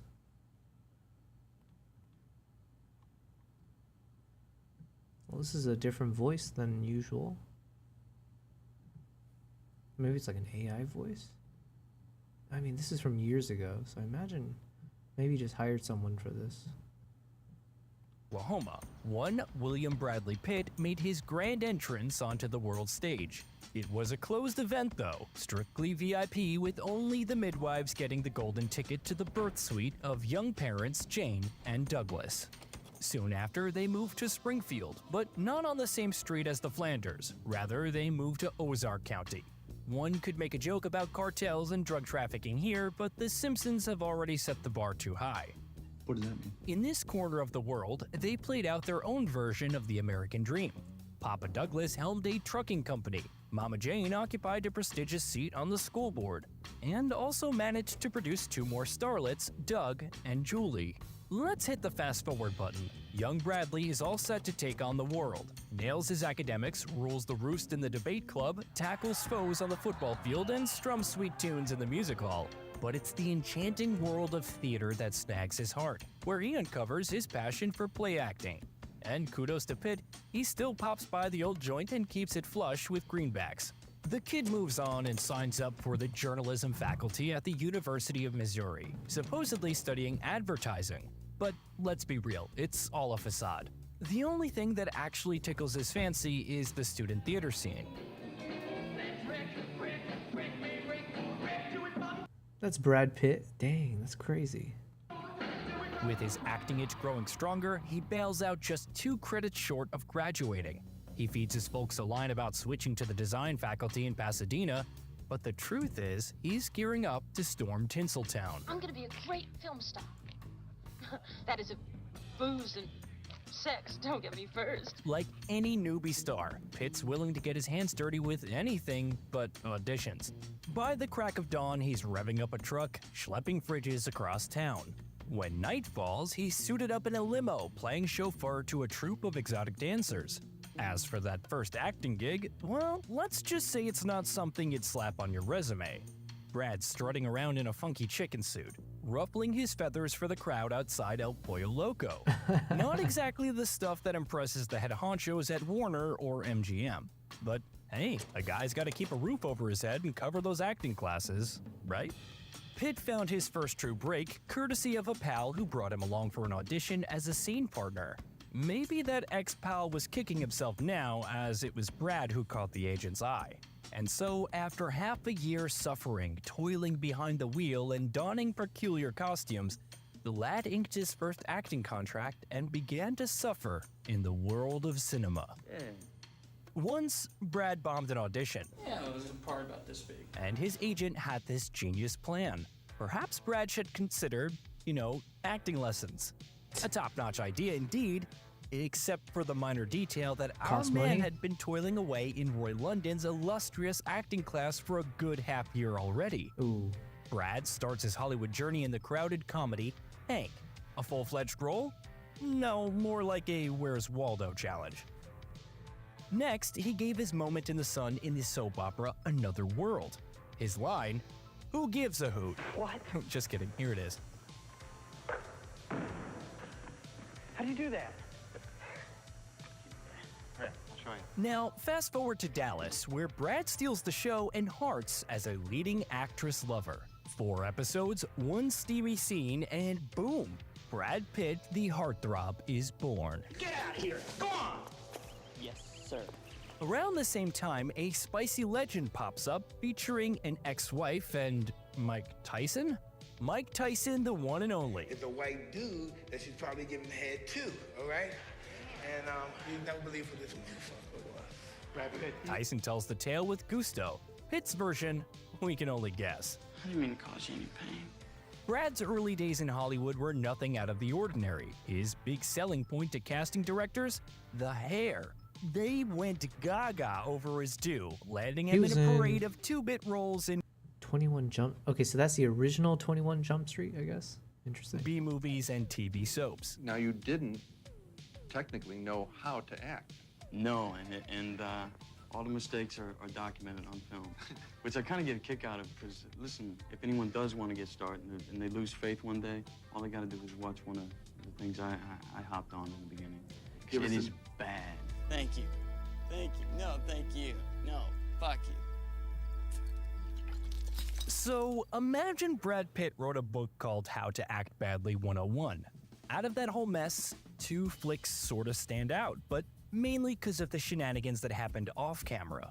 First, we got Brad Pitt's leading role debut. Director Božidar Nikolić chose him over 400 other wannabes. The thing that got Brad Pitt the gig? His eagerness to hoof it to Yugoslavia for 2 months for a paycheck of $1,500. In the movie, Brad Pitt's playing a guy who can't stand the sun because of some skin condition. It's extreme variation of dermatitis herpetiformis or something like that. But finds out love is the best sunscreen. Huh? What if maybe these specialists have been wrong all these years, or I've conquered the disease? The best thing to happen to the dark side of the sun was losing all of the footage in the Yugoslavian war. No. They found the film 8 years later, and voila, the 97 audience got a taste of Pitt's drama debut. Wait, how do you lose the film? Man, that's kind of a crazy story. What did he say, 9 years without the... Jesus.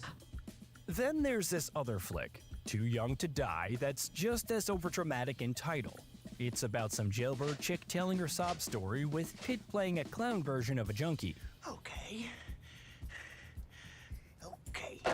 And boy, Juliette Lewis, just 17 and she's already the star of the show. Really good one, you know. Despite having a relationship on screen that could give you nightmares, Brad and Juliette decided to give it a go in real life. Their age difference could make you break into a cold sweat. But in the 90s, the journalists ate it up like ordinary romance. Their love story was scripted alongside their skyrocketing careers, so it was a frickin' double feature. How'd you know that?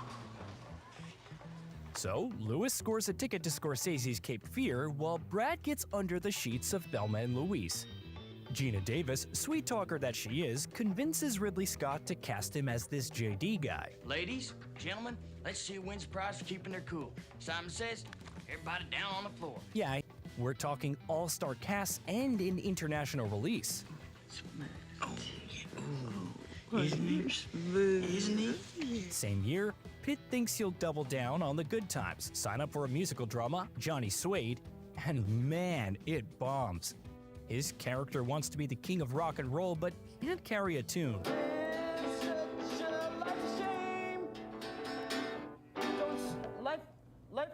This movie tries to be this high art, but ends up looking like a garage sale Picasso. But if you're into this stuff, you get Nick Cave and a "who's that guy" moment with Samuel L. Jackson. I seen a cat cut half in two once. You saw it happen? No, but I seen him put him in 2 bags, though. All right, boys, let's make some music, huh? And Brad What the keeps heck is taking that his show movie? on the road with more leading roles in offbeat flicks. But the tale of how he ended up in Cool World? That's best told by the ringmaster himself, Ralph Bakshi. So I want Brad Pitt to work for Cool World because it reminds me of James Dean. And I wanted him, so I went to the producer and said, I want Brad Pitt. And they said, who's Brad Pitt? And who's Brad Pitt? He said, Brad Pitt's Brad Pitt. They didn't want him, with no star appeal. And I'm going back and forth fighting for Brad. That I fought too hard because to take Brad, I had to make Kim Basinger, who was a great actress, but not a hot chick. Not a hot chick cartoon girl. Okay, so Kim Basinger, tag teaming with producers, nudges Bakshi to ditch his dreams of an 18-plus Who Framed Roger Rabbit.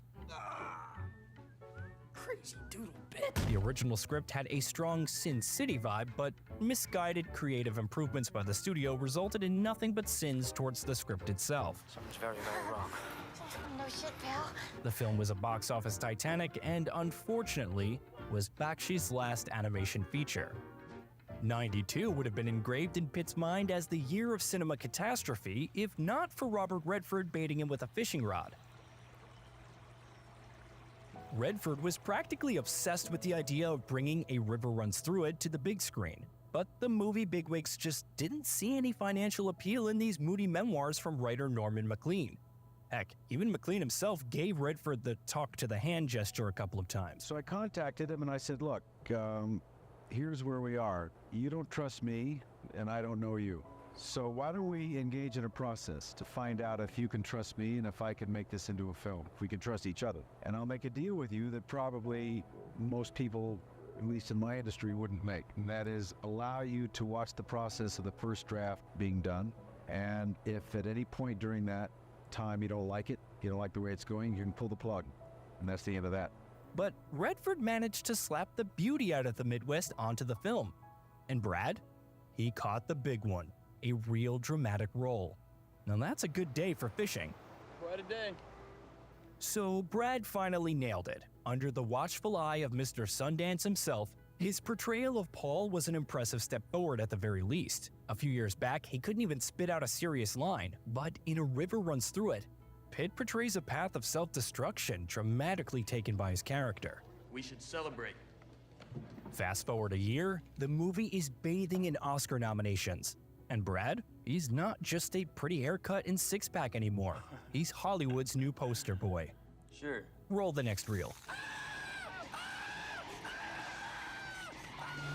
We got him paired up again with Juliette Lewis, this time for the $7 million studio thriller California. Lucky for you to take all kinds of California. Here's the funny part. The director brought in Juliette because she dazzled him in Too Young to Die, but somehow he drew a blank on her co-star. He picked Pitt based on his performance in Thelma and Louise and only realized Brad and Juliette were a couple and former co-stars when shooting started. In this flick, Brad morphs into the embodiment of evil, disguised as a dirt-smeared hillbilly. Stanky bitch. His getup is a bit like a throwback to their previous movie, only this time, he's putting more muscle into it. Literally, because he got so deep into his character, he said no to fake teeth and messed up his own. His transformation, while impressive, wasn't what the director had in mind. He was thinking more Martin Sheen from Badlands, but hey, Pitt's toothless grin won the audience over, and despite the little dental hiccup, California raked in the reviews and the box office. The cherry on top, the on-screen success was a little tarnished by his off-screen breakup with Juliette. Rumor mill says the too real acting and too much dedication took a toll on their romance. Next up, Brad lands this gig that's more of a cameo but ends up being the thing everyone remembers him for. Tony Scott chose him to play this dude named Floyd in True Romance, a film we gabbed about when we covered the Tarantino biography. So, here's a hoot. Quentin dreamt up Floyd based on all the dudes he ever roomed with. His sort of roommates? Exactly, roommates. Now, it's supposed to be a gag character, but Pitt goes method and morphs Floyd into this whole new dude that Quentin absolutely loves. Floyd goes off-script a ton. You guys want to smoke a bowl or... Oh. Brad handpicks his own outfit and even finds this Rasta cap just lying on the street and decides that's Floyd's new fashion statement. Hey Floyd, why don't you get out of my beer, right, and get a fucking job? And then there's that one scene, the one where Floyd and the bad guys cross paths. Initially, editors had Soundgarden's Outshined as a gag. However, it ends up being a hit with the test audience. So Scott has to empty his wallet to keep the song in the movie. Now Brad's career is skyrocketing, though there are a few stumbling blocks from the past trying to trip him up. Like in '94 when The Favor, this super cheesy comedy that's all about erotic fantasies, drops into the cinemas. And there is mainly Brad's abs on the screen. Nightmare. But hold on, don't go thinking Brad went off the deep end. He starred in the movie back in '88, but it got stuck in limbo for 6 years because the Orion studio went bankrupt. Bingo. And while all that's happening, Brad's off working on the biggest project in his life. We can't begin this way.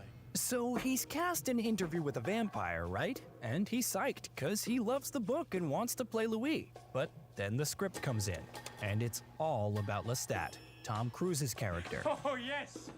This calls for a celebration. Yeah, I know. Why play second fiddle to a guy who probably needs a step stool to give you a slap for this joke?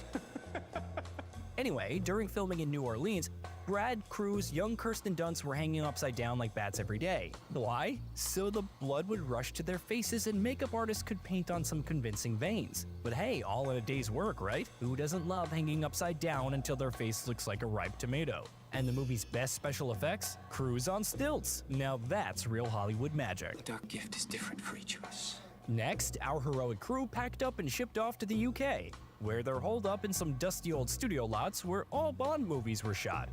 Brad's in a slump, locked in his studio cavern that hadn't seen a facelift since 007 first sipped his Vesper Martini.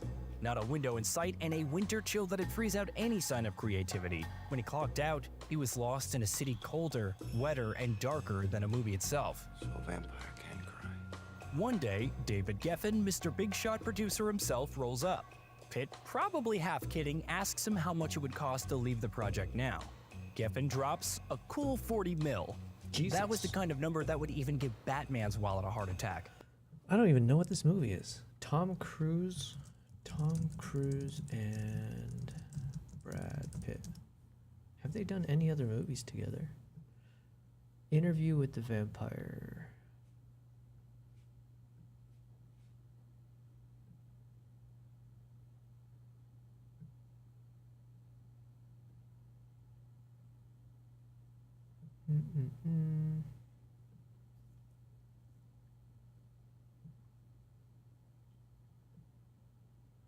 Okay, so is that might be the only movie they did together? Interesting. Suddenly, London didn't seem so bad. It's almost like the place found a light switch, and who in their right mind would turn down the chance to work with Antonio Banderas? That we must be powerful, beautiful, and without regret. The real kicker, though, was this super awkward scene where Louis kisses Claudia. Kirsten Dunst, just a preteen at the time, was about as excited as a Star Wars fan at a Star Trek convention. It was just like, it feels awkward. I mean, I'm 12 and he's like 31 now. And Jesus. It's like he's a man, so why would I enjoy kissing him? Brad felt the same level of cringe. At the end of it all, their blood, sweat, and weird vampire kisses paid off. Interview with a Vampire didn't just succeed, it topped the list of the highest grossing vampire movies. No shot. Interview with the Vampire. Holy crap, no way. 99% on Rotten Tomatoes from critics. In the year 2022, the vampire Louis de something lives in Dubai. Ooh, should I watch this? Seeks to tell the story of his life or afterlife to a renowned journalist. Okay, so what is this? Drama, fantasy, horror.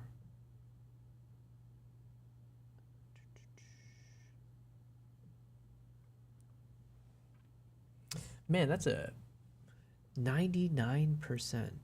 When did this movie come out?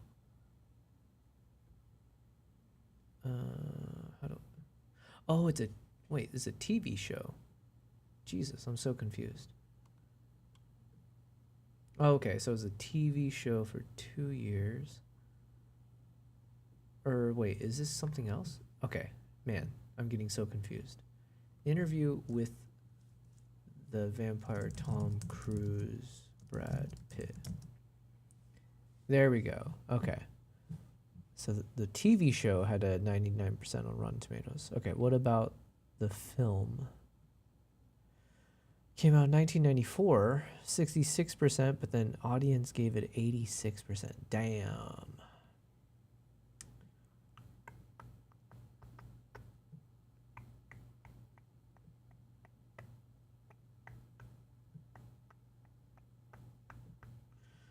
Okay.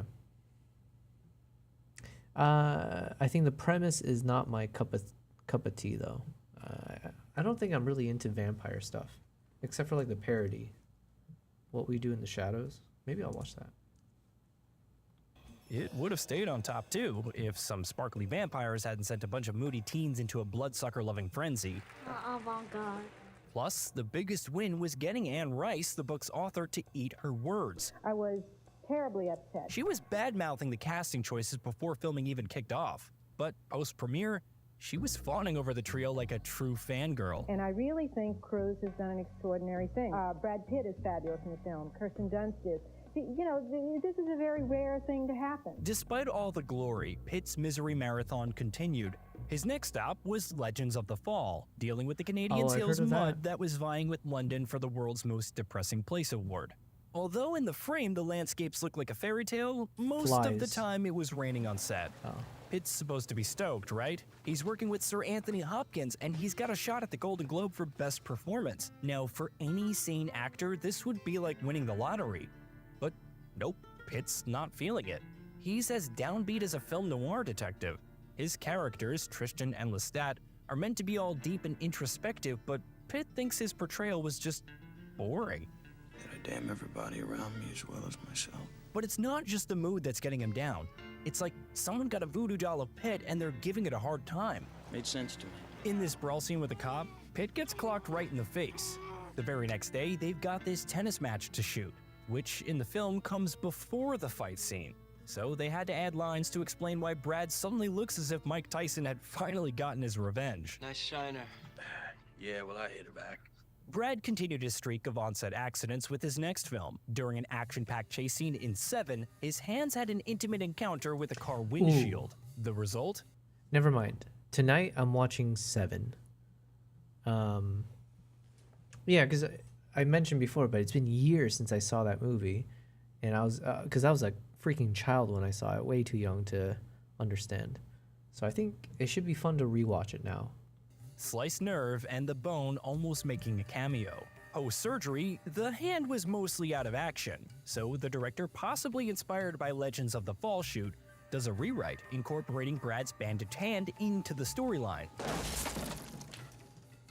Problem? Scenes were shot all out of order. So Brad's playing hide and seek with his hand in one scene. My arm's in a cast in this one, if you see. There's a lot of pocket acting with the left hand's in the pocket. And parading it around like a purple boxing glove in another. He's just praying audiences are more focused on his face than his fingers. But let's take a few steps back. Okay. David Fincher, still nursing battle scars from the Alien 3 shoot, where he'd been kicked off set 3 times, was not allowed to shoot episodes he considered key, and in the end, was denied the right to the final cut of the film. If it hadn't been for the support of Sigourney Weaver and one of the producers, this miserable experience would have been his last in Hollywood. But, lo and behold, Fincher gets a second round in the ring with full creative control and a script that's got a serial killer playing Sin Bingo and 2 detectives hot on his trail. Excuse me, sir. Are you by any chance a serial killer? Pitt was in the moment he read the script. But wait, there's a catch. Spoiler alert, cover your ears if you're still a 7 virgin. Pitt's on board only if his character gets to go full Dirty Harry on John Doe, and the content of the mystery box must not be revealed. What's in the box? What's in the box? What's in the fucking box? This isn't just a verbal pinky promise. He scribbles it right in his contract. Good call, Brad, because after the test screenings, the studio execs were having second thoughts, pushing for Mills to don a hero's cape and the contents of the box to make a surprise guest appearance. What'd you fucking say? If you were hoping for something less grim in the box, sorry to burst your bubble. The sculptors made a Gwyneth Paltrow head replica in case the director willed a not-so-subtle reveal. Fast forward a decade and a half, and this creepy keepsake finds its way into another film. Talk about regifting. I don't know why you're laughing. Let's gab about the cast. Our dynamic duo, Brad Pitt and Morgan Freeman. They ain't your typical good cop, bad cop act. No siree, not like the yin and yang in Lethal Weapon. Nope. They flip the script right from the get-go. Our guys act like they're in an old-school theater piece, spouting off 2 pages of the script in one go, no cuts. I've just never seen it done that way before. Their worldviews hidden in the nitty-gritty. Look at their threads. Somerset, our seasoned cynic, sports a dark wardrobe. Freeman said his hat cranked up the noir vibes like a switch. Plus, it stands out next to Mills' garish ties. Talking about Mills, man, Pitt wanted to hammer home how green his character was. So he scored thrift stores for the loudest, most tasteless ties. This basketball hoop print, baggy shirts, and a just-got-out-of-bed vibe tells that Mills doesn't give a damn about what others think. Wow, it is amazing how fucking crazy I really am. He's all out there, just like his taste in books and booze. Just gonna get another beer. Beer? Wine, please. Remember that glass he uses for Somerset's wine? It's the most hilarious yet subtle moment of the scene. Even as the guys grow closer, that contrast, it ain't going anywhere, just like the swelling in Pitt's hand wouldn't. Don't know that for sure. Oh, yes, we do. By the way, Brad and Morgan convinced the studio to get Kevin Spacey on board for Seven, despite the fact that his fee alone could finance some standalone flick. Well, that was money well spent. But hey, it paid off. Yeah. Seven topped at the American box office for 4 whole weeks and snagged the title of the 5th highest grossing film of the year. Brad, meanwhile, was banking on Mills washing off his... Okay, pause. Let's see. Of the 236 photos, I've now dropped it down to just around, what are we at? Like 100 and... It says 171, but there's a number of these that won't make the final cut. But yeah, basically around 150 photos, yeah? Not bad at all. And there's a few money shots amongst here. There's a few of these shots where I'm like, you know what? I wouldn't mind printing this and putting it on my wall, you know? I'm kind of proud of some of these shots. So it'll be fun to make a nice little video. I'll do the same thing as my last few videos where I did like, you know, photo montage. So I've done one in Uganda. So I did like, I forget the title, but basically just like all the photos I took in Uganda. Then I did one recently for India. Uganda was 120 photos. India was 75 photos. And for Mongolia, it looks like it'll be probably around 150 photos. So yeah, I'll find a good, I'll try to find a nice soundtrack and then synchronize these photos to that soundtrack, and then I'll post it on YouTube. So, but man, we got some fun shots here and there. I'm very, very excited for this one. Cool, cool, cool. All right. Playboy image. But even after diving into the sinister, gut-churning world of Seven, he got the title of Sexiest Man of 95. Nah, fuck that. Let's backpedal a bit to the chase after John Doe. Pitt couldn't stand the tired old tropes where the good guy has a psychic radar to track the bad guy. So with Fincher, he plotted every single reaction of Mills. Our guy is lost, scared, and always on the lookout for where Doe disappeared. Cinematography? That's pure Fincher magic. The camera's practically hitching a ride with the characters, breathing along with them. And those close-ups, so detailed they perfectly capture forensic report vibes. Honestly, have you ever seen anything like this? And let's spare a moment for our lady of the hour, Gwyneth Paltrow. Pitt tagged her as the only sunshine in the grim world of Seven. Thank you. Given how the weather had been punking him during his recent shoots, it's no wonder that beam shot straight to his heart. I love you, honey. So much. Brad and Gwyneth claimed it was love at first sight. And for the next 2 years, they were the most wanted couple of Los Angeles paparazzi. Very true. Very, very true. Hey, wait a minute. After Seven, think of yourself as Morgan Freeman, and our channel as the suspenseful little box. Unwrap the mystery by hitting subscribe. Who knows what cinematic gems you'll discover? What's in the fucking box? Also in 95, the movie 12 Monkeys was released. We're all monkeys. Pitt appeared in it before his first wave of popularity. However, as the film was being edited, his career began to skyrocket, so the eagle-eyed marketer sniffed out the potential and decided, let's stick his face right next to Bruce Yippee-Ki-Yay Willis on all the promotional material. That's very sane. That's very sane. But wait a sec, I'm getting ahead of myself here. 12 Monkeys is a real mind twister. Picture a future where most of humanity is checked out, thanks to some gruesome virus Pitt's character supposedly unleashed. Willis's character acting like he lost his marbles 1 minute, then pretending he's Doctor Who the next. Sent me to the wrong year. It was 1990. The puppet master here is Terry Gilliam. Really good movie, by the way. That's another one maybe I should watch. Playing with our perception of reality like he did since Monty Python. We continue with a man with a stoat through his head. When Pitt first skimmed through the script, He was gunning for the lead role, but Gilliam responded that he was too young. Instead, he tossed Pitt the role of Jeffrey Goins, a character who would forever change perception of his acting abilities. Yes, my son. In his debut, Pitt drops the silent brooder act and goes full throttle as a raving lunatic. Wackos everywhere, plague of madness. His manic gibberish actually biting satire on society and its faults. Okay. Buy a lot of stuff, you're a good citizen. But if you don't buy a lot of stuff, if you don't, what are you then, I ask? What? Mentally ill. He's got this whacked out look thanks to some funky lenses, a jitterbug set of movements, and a speed talk like he's got the fast forward button stuck. This was '95, and just this scene of Pitt and Willis was enough to make the audience feel like they dropped into the Twilight Zone. Before shooting, Pitt goes all in. He meets with actual schizophrenics, did his homework on the illness, and even booked himself into a hospital in character, spooking the staff so much they wanted to extend his stay. I was interrogated, I was x-rayed, I was examined thoroughly. Against the mellow dude Willis, Brad was like a cheetah on a sugar rush.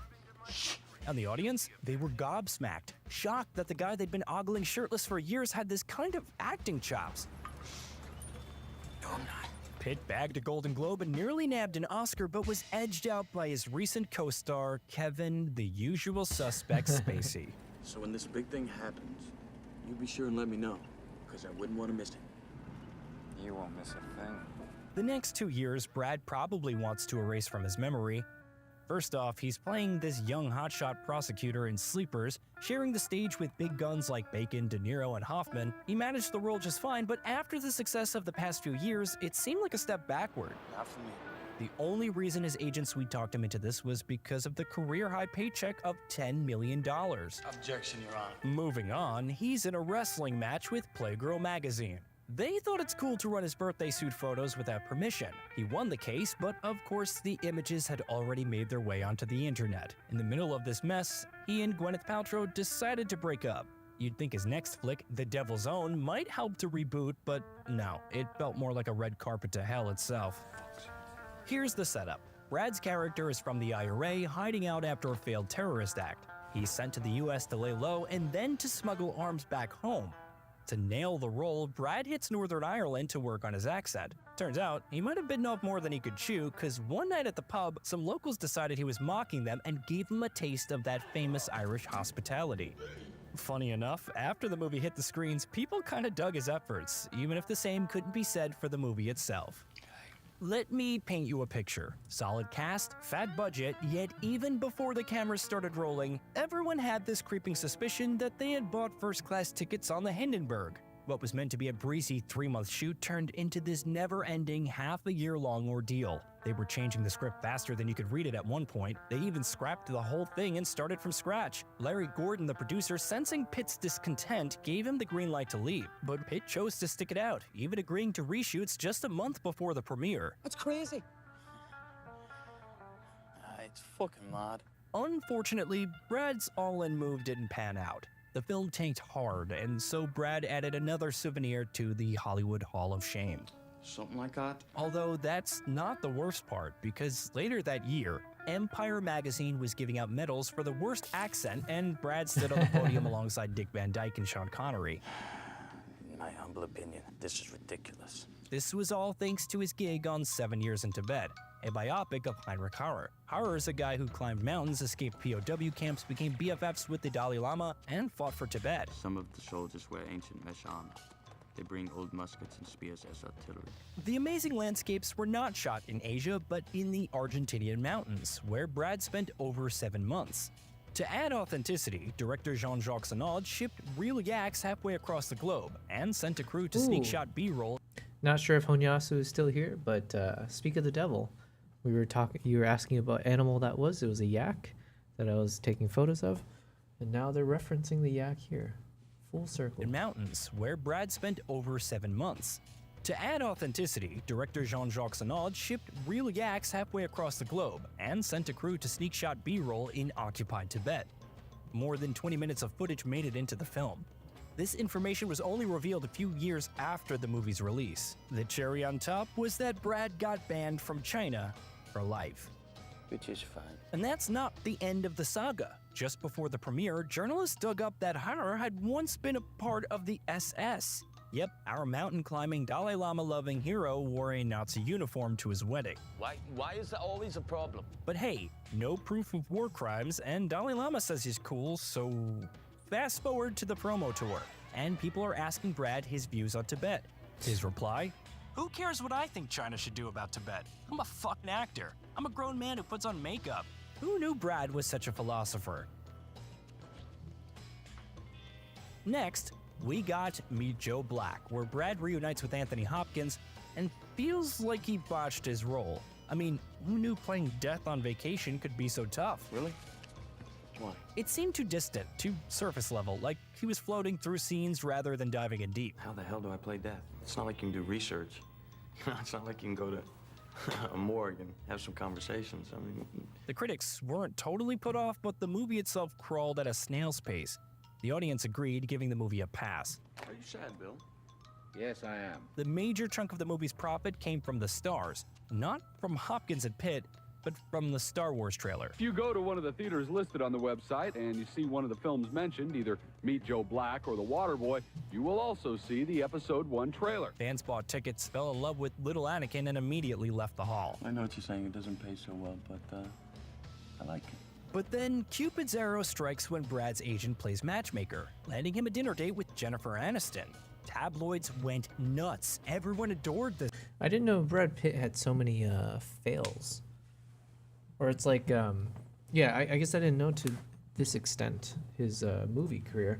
I didn't know he had a lot of like bombs in the office or the box office, or I didn't know his accent skills were so terrible. Jeez. This couple. They tie the knot, Brad does a fun stint on Friends, and life seems peachy. Until it wasn't, but we'll talk about it later. I'm sorry, do you have a problem with me? I don't know. Do I? Do I? I think you do. Meanwhile, Brad bounces back in David Fincher's arms. Fincher wins him over with beer and an epic speech about wanting to make films still remembered 20 years from now. And just like that, Brad steps into the shoes of Tyler Durden. That's right. Hey, hold up, just a hot minute here. Before we dive headfirst into this kooky rabbit hole, let's just take a moment to remember the numero uno rule of Fight Club. The first rule of Fight Club is you don't talk about Fight Club. If by some cosmic misfortune you haven't yet basked in the glory of this silver screen delight, stop everything and right that wrong. Okay. Promise? Yeah, I promise. Promise. I just said I promise. What? It's 3 times you promise. We were all sworn to secrecy about the plot, but with the premiere a mind-boggling quarter century ago, you feel your bones creaking?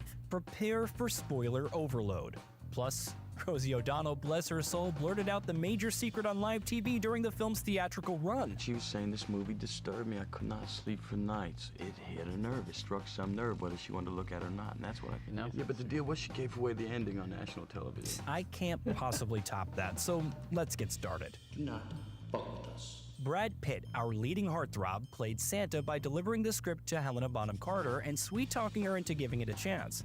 The gal was hooked. The script was captivating, and her shenanigans with Pitt were as entertaining as a circus act.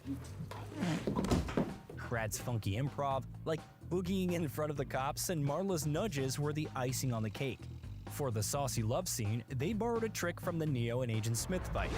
Donning the high-tech mocap suits, placing cameras around the bed, and recreating Kama Sutra moves. You get the picture. Then they spent a week in a recording studio perfecting their moaning. Fast forward to the scene with a buck-naked Tyler in rubber gloves and Marla's dramatic fall. At the Venice premiere, Fincher was sweating bullets since Bonham Carter's dear old mum was in the crowd. And I start sinking in my chair because I'm going, oh my God, Helena's mother's here, and Brad's going to be half naked pulling off a rubber glove. Like, what would, and she was howling. She was howling with laughter. Fun fact, those rubber gloves, Pitt's idea. And man, did they save the scene from being axed. Because on paper, it looked more offensive than funny. You want to finish her off? But thanks to the gloves, the test audience laughed hard. So the studio bosses had to make peace with the level of harshness. Who are you talking to? Shut up. Well, the one thing they couldn't stomach was Marla's original line from the book.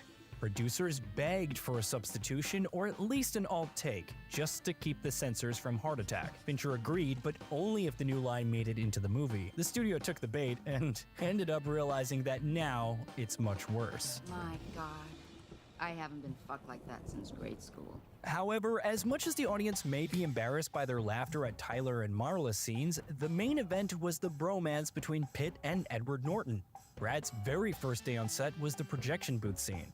What a way to start his journey into Durden's psyche. Why would anyone want this shit job? Because it affords him other interesting opportunities. Like splicing single frames of pornography into family film. But hey, let's dive into the scene in a good old linear fashion.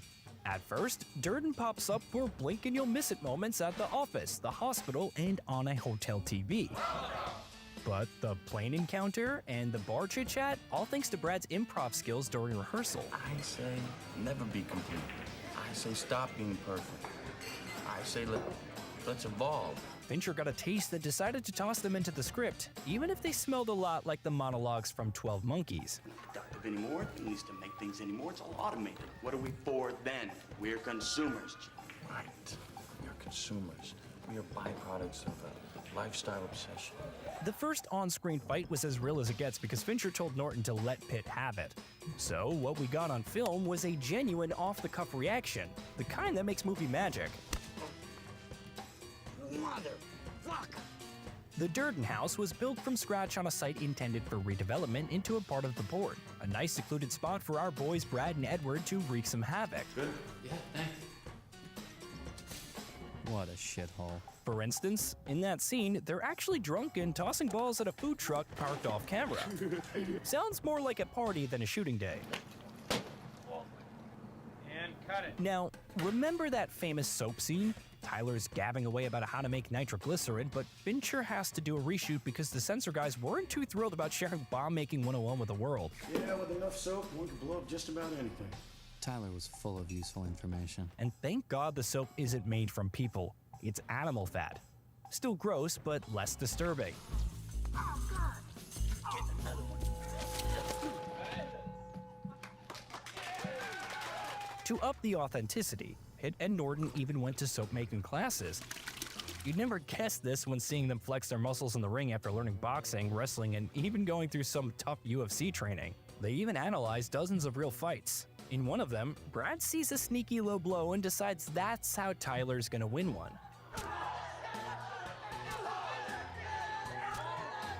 Then there's this bit where Lou, the bar owner, comes into the fight club and hits Tyler. The sneaky part? Norton, the narrator, reacts in sync. And get this, Fincher doesn't go for days of rehearsal to get that bit right. Nah, he just uses a nifty little visual trick. During editing, he uses the split screen, cherry picks a suitable Norton take, and presto, perfect harmony. And when Brad sprays his foe with blood, the poor sod playing Lou just has to swallow it. Okay, I need to pay attention to that. What was the technique? UFC training. They even analyzed dozens of real fights. In one of them, Brad sees a sneaky low blow and decides that's how Tyler's gonna win one.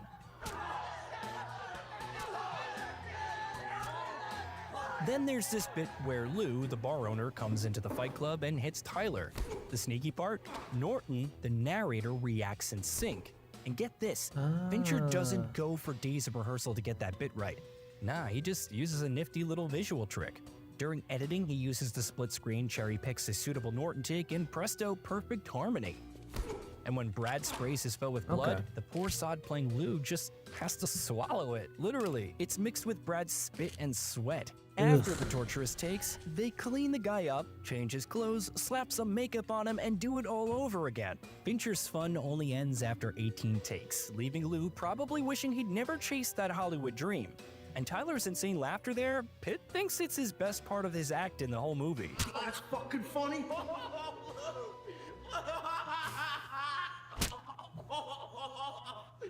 Now, the whole film is like a subtle comedy treasure hunt. For instance, this fight is hilarious because of the previous scenes where a poor bloke gets his Bible smacked out of his hand and is sprayed with a hose and his opponent is shoved so hard his shoe takes flight. Now that's a proper Fight Club. Okay, so quick pause. When I'm looking at these shots, I do feel like I could probably do a better job with the color grading, but I'm feeling a bit kind of lazy with it. I mean, the colors aren't bad, it's just some of these shots, it does look a little messy. There's like too much colors, you know what I mean? So ideally, like for example, this was, if I was editing a photo, a lot of this green and like the yellows out here, the bright yellows, I would ideally try to mute it a bit and soften it. So the question is it worth doing that kind of effort on these shots, or is it okay as is? I'm not sure. Because I do like the colors on the shoe bill itself. And it does stand out from the grass, so the colors do kind of stick itself out. And there's some key moments here. So there's like a few moments where I think it looks really nice. So then the question is, if those look nice, is it worth going through the trouble of editing some of the other... I don't know yet. I don't know. But this does look pretty good. Ooh, that's one of the better moments. Right there.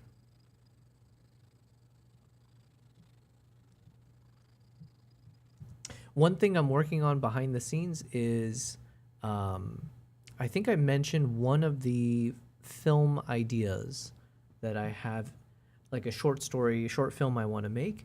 I want to make one about the shoebill stork, somewhat tangentially. I think it'll be like a human story, but it'll follow some of the not the safari guides, the shoebill stork guides. So like, imagine, where do I have a good shot of them?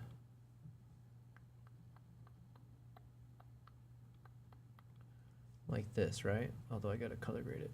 Let me just pick this already. Nice, it works. So I want to film these guys, but do it properly, like with the whole, beginning, middle, and end. Specifically choose one of the guides who I think has the best story, who would be best on camera as well. So I need to do a little bit of scouting. I know a few of these guys now, or I've done a few of these trips, but ideally I've picked the right person who I can then turn into the hero character. I would do like proper interviews. I want to kind of understand the day in the life of this person. And then, of course, talk about, what he does for a living, which is taking tourists through the swamp. And it's, to me personally, one of the most grueling jobs I've seen in terms of like, if you're in the tourism industry, they have such a tough job. It's these two people on this wooden boat that's slowly leaking as you're dragging it through the swamp at times. So like literally these guys are out in the water and pushing this boat along, so half submerged, and then they've got these big wooden sticks that they're using to push the boat along at other times. And you have no protection from the sun. So if it is, if the sun's out and bright, what can you do? It's not like there's any shade. So it just, everything about it is like such an intense job. And so for me, selfishly, I say selfishly, but like just aesthetically, there's stuff about this that looks really cool to film. In my short time of having done a number of these, filming these guys in the swamp has been really cool. It's a unique perspective. You've got this like interesting wooden boat. You're surrounded by nature. Usually when I'm doing this, it's like during golden hour, so it might be early morning or late afternoon. So like around sunset. You get these really cool unobstructed shots when they're like balancing on the edge of the boat, when they're, got their binoculars, they're searching for the shoebill. It's a very iconic kind of a look to it. So this is something I've been slowly fleshing out, and then I'm hoping with some of the connections that I have, I might be able to pitch this as like a film project. So I think I'm well set to do it. Again, like I said, I've had this experience already. I've got a number of footage already captured. It's just a matter of putting it together in a nice way for the story. Let's see.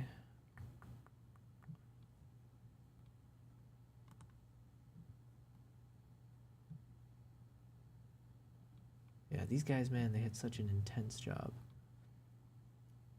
But it's also so cool when you see, when we discover the shoebill. Yeah, so anyways, that's what I got to work on, and then of course we got our chimp shots and everything. I'm feeling antsy right now. It's almost 9 p.m., but I think it's because I feel good. We got through all the photo edits, so I feel like I've been productive. 9 p.m. Do I keep streaming or... Because also I really want to watch a movie tonight. What was I mentioning? Maybe I watch Seven tonight or Snatch. Or... Yeah, I don't know. You know what? Yes. I think I'm going to call it a day today. Are my cats here? Let's see. No cat there. Oh, Kimbap is in the background. And then, oh, hey, Nala. Hello. You trying to come here, Nala?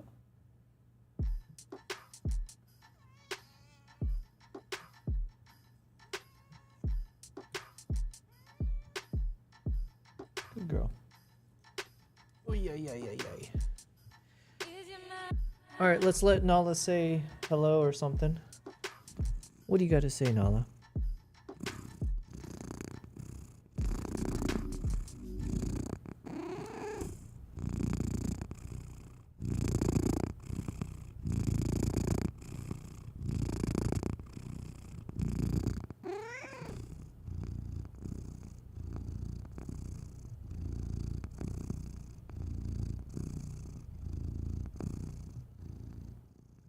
Yo, that's like proper ASMR.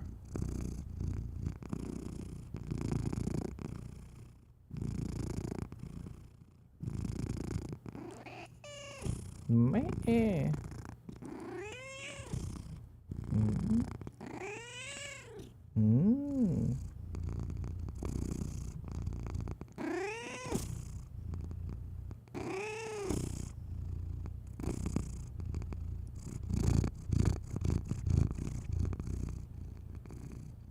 Good girl. Okay. I feel like that's a good way to end it. We got some final thoughts from Nala. Oh, all right. Well, listen, thank you guys. Daytor says, sweet kitty. Yes, she's the best. Although she's not really a kitten anymore. How old is she? I adopted her in 2020. So it was the end of COVID year. And at the time she was maybe 6 months, something around that. 6, 7. There it is. Bring it back. The best part, what do I learn about storytelling? It's you got to bring things back. Okay, so we closed the loop. We started today's stream talking about 6, 7. There you go. But yeah, I think she, like, unironically, she was about 6 to 7 months old, I think, based on the dental thing that they do. So I guess at this point, that means she's got to be like over 6 years old. What are we in? The year of our Lord 2026, halfway through. Yeah.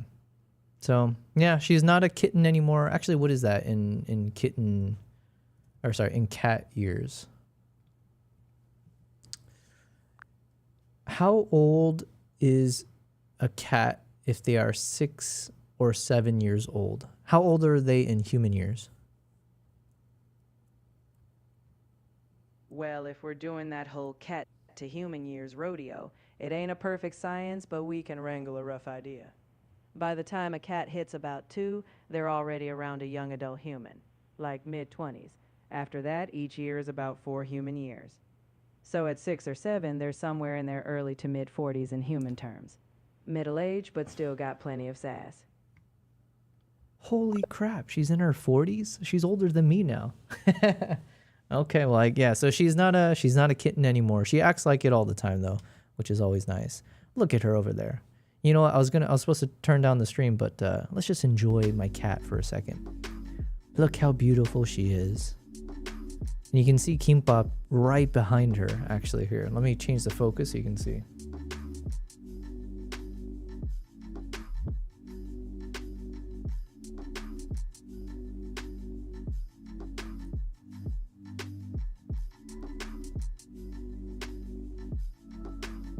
Man, he's got the dumbest look on his face. Kimbap. Kimbap. What are you doing there? Are you being a good boy?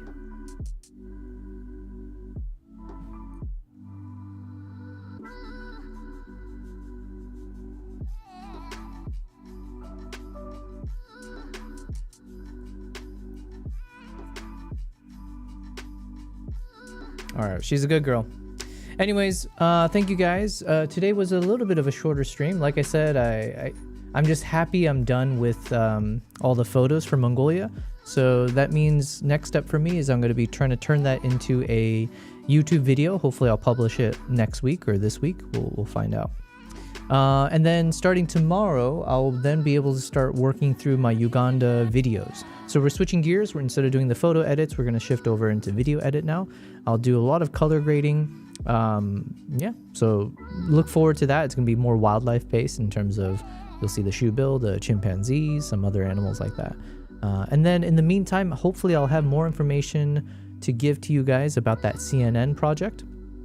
If you have cable TV, if you have CNN channel, tune in. And if you happen to see the ad, it should be 60 seconds for the advertorial. It will be from Explore Uganda. And so it's going to be a tourism ad, basically, with George the Poet. I hope you like it. The team that made it, fantastic. I played a small role. I just provided footage at the end of the day. They're the ones, the masterminds behind the concept, the edits and everything. So really excited I got to play my role in it, and hopefully there'll be more opportunities in that world. But for now, I'm done for tonight. Thanks, guys.